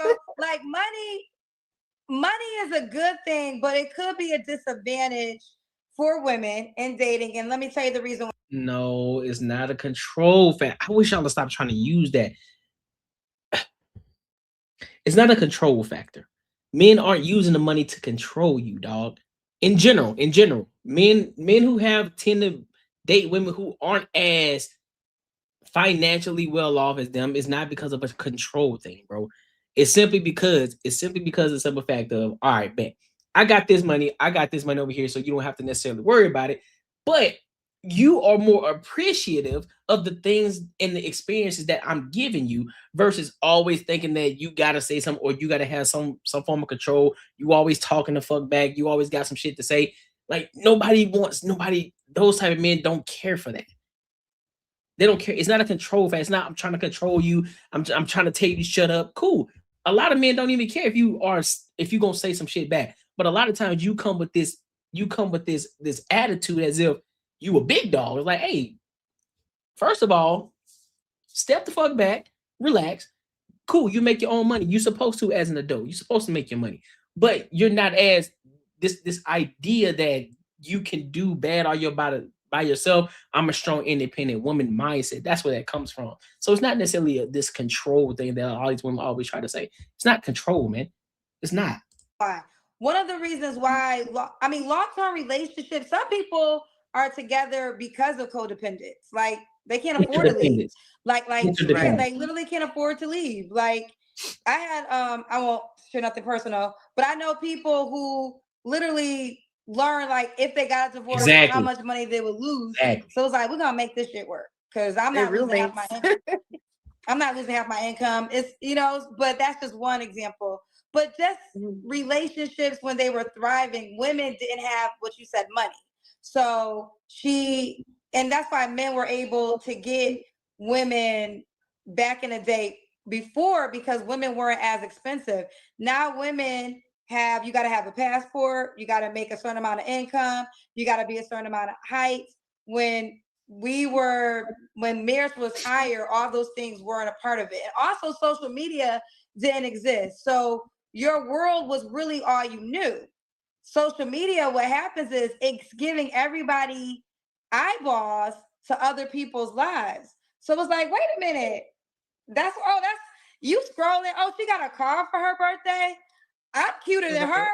Like, literally, this is what happens. There's a girl in Alabama that's like, fine. She the top girl in Alabama, on Instagram, seeing some basketball wife get a brand new car for her birthday. And now she's like, I just need to get there because I need to be around that, because that's how attractive I am. So, I think us seeing everybody. But you see the difference in how she explained that versus if a guy sees, he's like, man, I got to figure out how to wait to get this money. We got to get this money. We got to get to this bread. We got to get to this bread. We got to lock in, bro, because these things out here living successful lives, they're doing X, Y, and Z. See, we look at social media different than how women consume social media. Now, I get it. There's still some dudes out here, they consume it, and they acting real sassy, right? But in a general sense, a lot of men, when they look at other men who are successful, they look at it as, damn, how the fuck did they do that? I want to be able to do that. I want to be able to live that lifestyle. How in the hell can I live that lifestyle? Now, of course, you know, social media, it only gives you bits and pieces. It doesn't give you the full breakdown, full detail of what that person went through and how they got to that point, you know, the ups and downs, you know, they don't get to all that, you know. But ultimately, that's how men consume it. They say, you know what, man, I know there's more out here. There's a lot of life out here, man. I gotta get to it. It's more of a motivational thing for them versus competition and, oh, well, I'm pretty, I look better than this nigga. How in the hell this nigga doing this shit? I look bad. I know I can do better than him. You know what I'm saying? It ain't, we don't consume it that way. We look at it as a motivating for us. It's like, all right, I need to get my shit together. I need to do a little bit more. I need to put a little bit more action to it. You know what I'm saying? Instead of me sitting around just watching TV, I can be doing something that's beneficial to catapult me forward in life. Difference. It's a difference on how we look at it. We're not looking at it, oh, well, his wife bought him a car, man. Shit, I wish my girl did that, man. We don't care, nigga. If as long as we're able to make the money and we can afford it ourselves, cool. We don't care about all our ladies buying us a fucking vehicle. Because we'll be able to buy it for ourselves. That's the goal. Lives has also hurt us because Yeah, well, I don't want no cars or nothing. You don't want no cars, but what you describe comes with cars. Exactly. The men use the money to buy. Men use the money to provide to their woman. That's why a lot of men they'll get money, and a lot of times they'll say, "Man, listen, I love to share this with someone. I love to share this, enjoy this life, or enjoy this with said person or somebody." That's what men in general would do. Now, of course, like she mentioned, the Klay Thompson and shit like that. Listen, he's an anomaly, right? Guys who make that kind of money, they're able to do whatever they want to do. You know, they don't have to be consumed to being married, right? But also, even a guy like Klay Thompson, he would still get a wife. And he'd still be able to take care of this woman with no issue. So it's never the, oh, I got my money now. I don't need women. I don't need these hoes out here. I don't need a woman. That ain't the talk that we have. That's not the talk that we have. All right, Fouquet, I appreciate you. I have my own car, so it's like I can take care of that, but I just want somebody that's able to. What do you mean? Oh, you said, well, what is it? What do you mean? What is it? You talk about what is women? I'm confused. Like when I mean financially stable, I want you to be able to like take care of yourself as well. Like when we're beginning to date, I don't expect you to come over and just take over my life, but if I'm going to marry you, I do want a provider. So dating wise, I don't expect somebody just to come in and buy me cars, and I'm not into designer bags and all that stuff. So yeah, I'm not like materialistic. Okay, last question. Why would a guy be lucky to be with you? Just because I'm a sweet person, even though I do have like a mean side. I'm a sweet girl. I cook every night. You got an attitude. You know, I just I think I'll be a good partner. I'm just still can't list the shit off. Cannot list it with confidence in regards to how good or what type of value she's gonna bring to a man. Never fails, bro. Ready to settle down. Like I'm not into, like I said, dating multiple people. I just want to find my person. So I think a man would be like lucky to have me. What if a man was 5'8", made around 70,000? Thanks. Girl, I couldn't even get to the next. I can't wear my heels. Okay. Huh? I said I wouldn't be able to wear my heels if you're 5'8", but okay, go ahead. Wear your fucking heels. This is why I think women. This is why men feel like they're the prize, because women have made them the prize. Like, so you would date somebody shorter than you? You're 5'8". I know, but when I put heels on, that's not shorter than you. On my wedding, I don't want to be taller than my husband in my wedding pictures. So you care about the image. You care about how it looks, not actually how this man is taking care of you. That's the problem. See, this is where the confusion comes in. This is where the issues come in. This is why men always giving y'all pushback. This is why men create their podcast. This is why men rebut the shit that y'all say. And this is not me. I don't have a dog in the fight. But what I'm saying is this is why. You worrying about how you look in a picture. Oh, well, he's tall. So fucking what? If he's a man's man, it don't matter how tall he's going to take care of him. He going to do what he needs to do as a man. His height don't got shit to do with him being a man. It don't. I know a bunch of 6'2". I know a bunch of 6'2" niggas who sassy as hell. And ain't not even an ounce of a man. And I know a bunch of 5'5" niggas. I know some 5'5" dudes who are as masculine as they come. So the height don't matter, bro. Let's be real clear. You can have your preference. That's cool. Just like if a man say, "Hey, listen, I don't like fat shit. I don't like fat shorties." Cool. Have your preference, big dog. Somebody gonna have something to say about it regardless. Everybody can have their preference. That's fine. I'm not arguing that. But your reasoning behind you want a 6'2" guy versus a 5'8" guy is because you wear heels. So you wear heels every day? You wear heels every day. Y'all plan to be going out on a consistent basis. That's what you are upset at the fact of how tall you gonna look in a wedding picture. You ain't even got to the dating factor yet. And you worried about how y'all gonna be looking.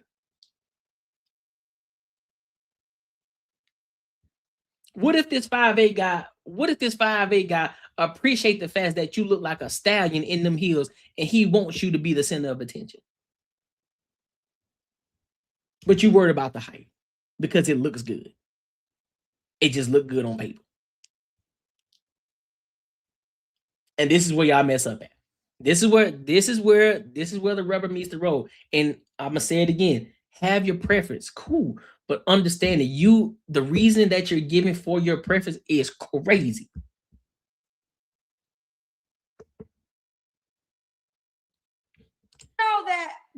Sierra's taller than Russell Wilson in heels. Yeah, that's true. Oh, look this. The fun fact: heels were invented for men as a sign of nobility. Really? Hey, learn something new every day. Learn something new every day. Oh, there you go. I'm getting a phone call. I don't know if you can hear me. I don't know what happened. Hey, can you hear me? Can you hear me? Yes. Can you hear me? I can hear you. The camera's like halfway showing again. I'm not restarting this live again. We about to. Okay, let's just get to the end because I don't. Yeah, I got a phone call. I'm sorry. All right. So you tell me why the guys be lucky to be with you. All right, you tell me that, right? Yes. What's the age range you want to date? 38 to like 50, maybe. Okay. Let me ask you a question. What matters to you in marriage? Just somebody that's loyal, that's committed to just me. Somebody that I do want to have more kids. Somebody that's will be a good father figure. Somebody that believes in God. I do want to raise my children in the church, so he has to be Christian. Yeah, so those are like some of my qualities. And none of that had to do with height. It doesn't. I'm gonna let the height go. I said I used to date short guys, so I don't mind. But I'm saying just be open-minded. Just be open-minded. Just be open-minded. Because I'm not saying you won't get 6'2", but I think if women, this is what I was trying to say, women don't act like the prize no more. Because really the scenario should be whoever gets me is just lucky because that's the essence that I am, and I stand on that, right? So whether he's 5'8", 6'2", he's always trying, may the best option win. But what happened is women flipped it and they X'd out a whole, like, you know, you're Xing out a lot of guys when you say 6'2", because you didn't even say 6 feet. So we got 6'2", faithful, and 125. So you just X out. You probably don't even realize how many men you X out. And I'm not even, and this not even a challenge for you, because people always say I'm trying to get people to settle. That's not what I'm trying to do. I'm trying to give y'all the numbers. So in the number game, and you're in LA. Now, if you was in any other city, I'd be like, girl, this is gonna be easy. But you in the land of the pretty. You know, like, this is the land of the gorgeous. So it's like, and he has, and then also we're a lot of men in LA, because the way LA is set up, you could be outside at 60 years old. There's people 60 years old still outside, child. These men ain't settling down. They're gonna be outside. So just be open-minded. Just date with the confidence of, you know who you are, what you're bringing to the table, and anybody that gets you is lucky. So the man that gets you has to have those attributes that you told me last, which had nothing to do with height. I'm not saying you got to go 5'5". I'm not saying that. And you also can't didn't do say that. attributes that had anything to do with money. And I'm not telling you to date a broke man either. But I'm just saying, if you start with your attributes and live there, I think you'll get some good results. So what I do? I mean, I get it. 38 and older, you should be pretty stable in a sense, you know, or I mean, of course, you still aren't at your ultimate of how much money you actually be willing to make. You're not at that threshold yet, but you should be in a position where now you're in your career and you're working your career, and now you're in the building phases. You should be there. You should be stable and taking care of yourself at the age of 38. Yes, you should be. Right. So now that she prefaced the fact that that's where she wants to date, I understand that. All right, cool. Bet he should be. He should already be good, taking care of himself, doing really well. Fine. But the 6'2" and the reasoning why is crazy. The reasoning why is crazy. Like, shorty, you 5'8", so if this nigga 5'10", you cutting him off? He taller than you. You ain't got on heels right now. So typically speaking, you good. You straight. I want to say is I have dated men that wasn't financially stable, like my exes and stuff, and they aren't happy. Like, so that's why I do want a guy that's financially stable, because I just feel like they're more. Didn't I tell you the guy that she was with before, he wasn't financially stable? That's why she didn't marry him. I called it. Happier. Like, I don't want no angry, upset man. So I feel like a lot of men do value their, importance and their happiness with their income. Nice, big dog. You have dated a broke man. You missed the I mean, listen, I think, let me just say this part, and this is something I think everybody has to accept. Everybody's not getting married, all right? And everyone's not getting into a long-term committed relationship. Our world has evolved so much that we are in, like, I think we're just starting to, this is why this moment is kind of a very unique one and so much energy and conversation, because we are really witnessing the new way of life. And, we're going to see, like, I mean, we didn't even. All right, we cool. We cool. We got it. We get it. We get it. I do like the fact that Kendra holding them accountable though. Hold them accountable, calling them out when the BS is there. Yeah, shorty, you in LA, there's plenty of views. There's plenty of views out there. So at this point, you ain't gonna have the pick of the litter. That man that you asking for 6'2", 120K, yeah, he gonna have a lot of shorties that he can choose from. So again, you gonna have to do a little better in letting people know what makes you valuable, what makes you the reason why he should pick you over every other woman out there. And you have to really do some self-assessment. You really got to understand who you are as a woman. Your sister said that you got an attitude problem, basically. You got to be in control. Your patience. So your patience, that kind of goes along with your patience too, because I guarantee you snappy. You got a snappy attitude. I can see it. Definitely do. So you need to do some self-evaluating and do the exact thing that I said. If you want these type of men, put yourself in those positions, in those spaces, and see how these men operate and see what type of women that these men go for. And then make yourself that person. Not make yourself, but start to operate like that woman that man chooses. It's the same thing for men. Men understand, like, all right, so in order for me to get these kind of shorties, I need to move this kind of way. I understand I can get these kind of women over here, but this is a whole new type of woman, a whole different environment of women over here in this area. So I need to understand how to dress, how to talk, how to walk, how to move, how to, the type of conversations that we have over here. I need to understand. I need to make a certain amount of money. My threshold need to be at minimum. It can't be here. It got to be here at the minimum. And then I can actually start to attract these type of women over here. Now, if you are an attractive dude already, that helps. It's like, all right, bet they got the eyes on you, cool. They looking at you, whatever case. Now you just got to improve the wardrobe, improve the shit that you wear, improve how you look, improve how you present yourself on a daily basis.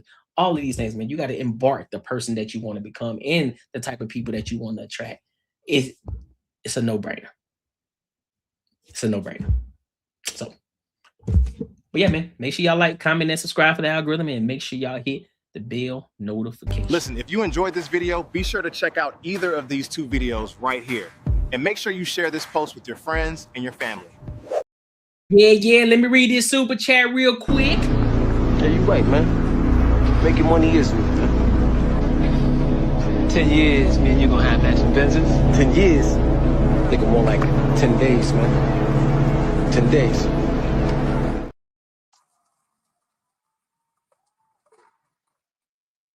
Shout out to my dog, the Genius CEO, for the $5. He said for the pot. Hey, big dog, I appreciate you, man, for showing love, man. I appreciate you for showing love to the channel. That let me know you believe in the channel, bro. That let me know you believe you rocking with what's going on over here. I appreciate you. I appreciate you. What else we got? I think we good. I think we good, man. Tonight was dope. I'm 3 hours in. It was supposed to be shorter, but I said fuck it. It's here Sunday. I gotta go meal prep and shit too. I gotta go meal prep and all that. Let me read some of these comments. Man, my bag isn't where I want it to be, and I tell all the ladies that check for me. I'm poor, but we can be good friends. Hey, listen, ain't nothing wrong with it. Listen, that's what I always tell people too. Like, shit, hey, the bag ain't where I need it to be. It ain't where I need it to be, but we're moving towards it. We're making the right moves. We're making the right financial decisions to make sure that we get there at the time that we need to be there. And we making incremental changes. That's all it's about, bro. It's a journey, man. This shit's a journey, man. Everybody think that you got to be rich at 20, at your early 30s and shit like that, man. Listen, just continue to keep grinding, continue to keep making solid financial decisions. You'll get there. Real talk. Bro had the slick bag with the fade on the side. You feel me? You feel me? I'm gonna have to catch the replay I pulled up late. No, you good, big dog. I appreciate you for pulling up either way. I appreciate you either way.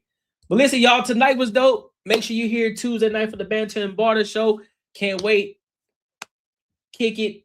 Eventually, y'all, the goal is to YouTube is going to replace the 9 to 5, right? That's the goal. That's what we're trying to get to. That's why we're really trying to push. So make sure y'all show love to the videos that I upload.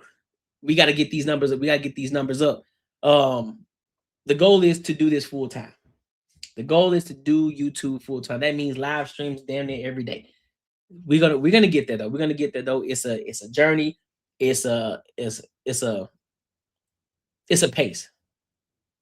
You said daily start now. I could start. I got other obligations too. So I have other obligations. My main goal is making sure that I post when I'm supposed to post. But we're gonna get there. We're gonna get there though. Everything is working. Everything is working itself out in the way that it needs to. The way that I'm having the structure. It's gonna get there. You know what I'm saying? It's gonna get there. It's gonna get there. Y'all gonna see. But it's gonna happen in due time. It's gonna happen in due time. But I appreciate y'all for supporting your boy. I appreciate y'all for kicking it with your boy. Make sure y'all are here Tuesday for the Banter and Barter Show. And until next time, I'll holla.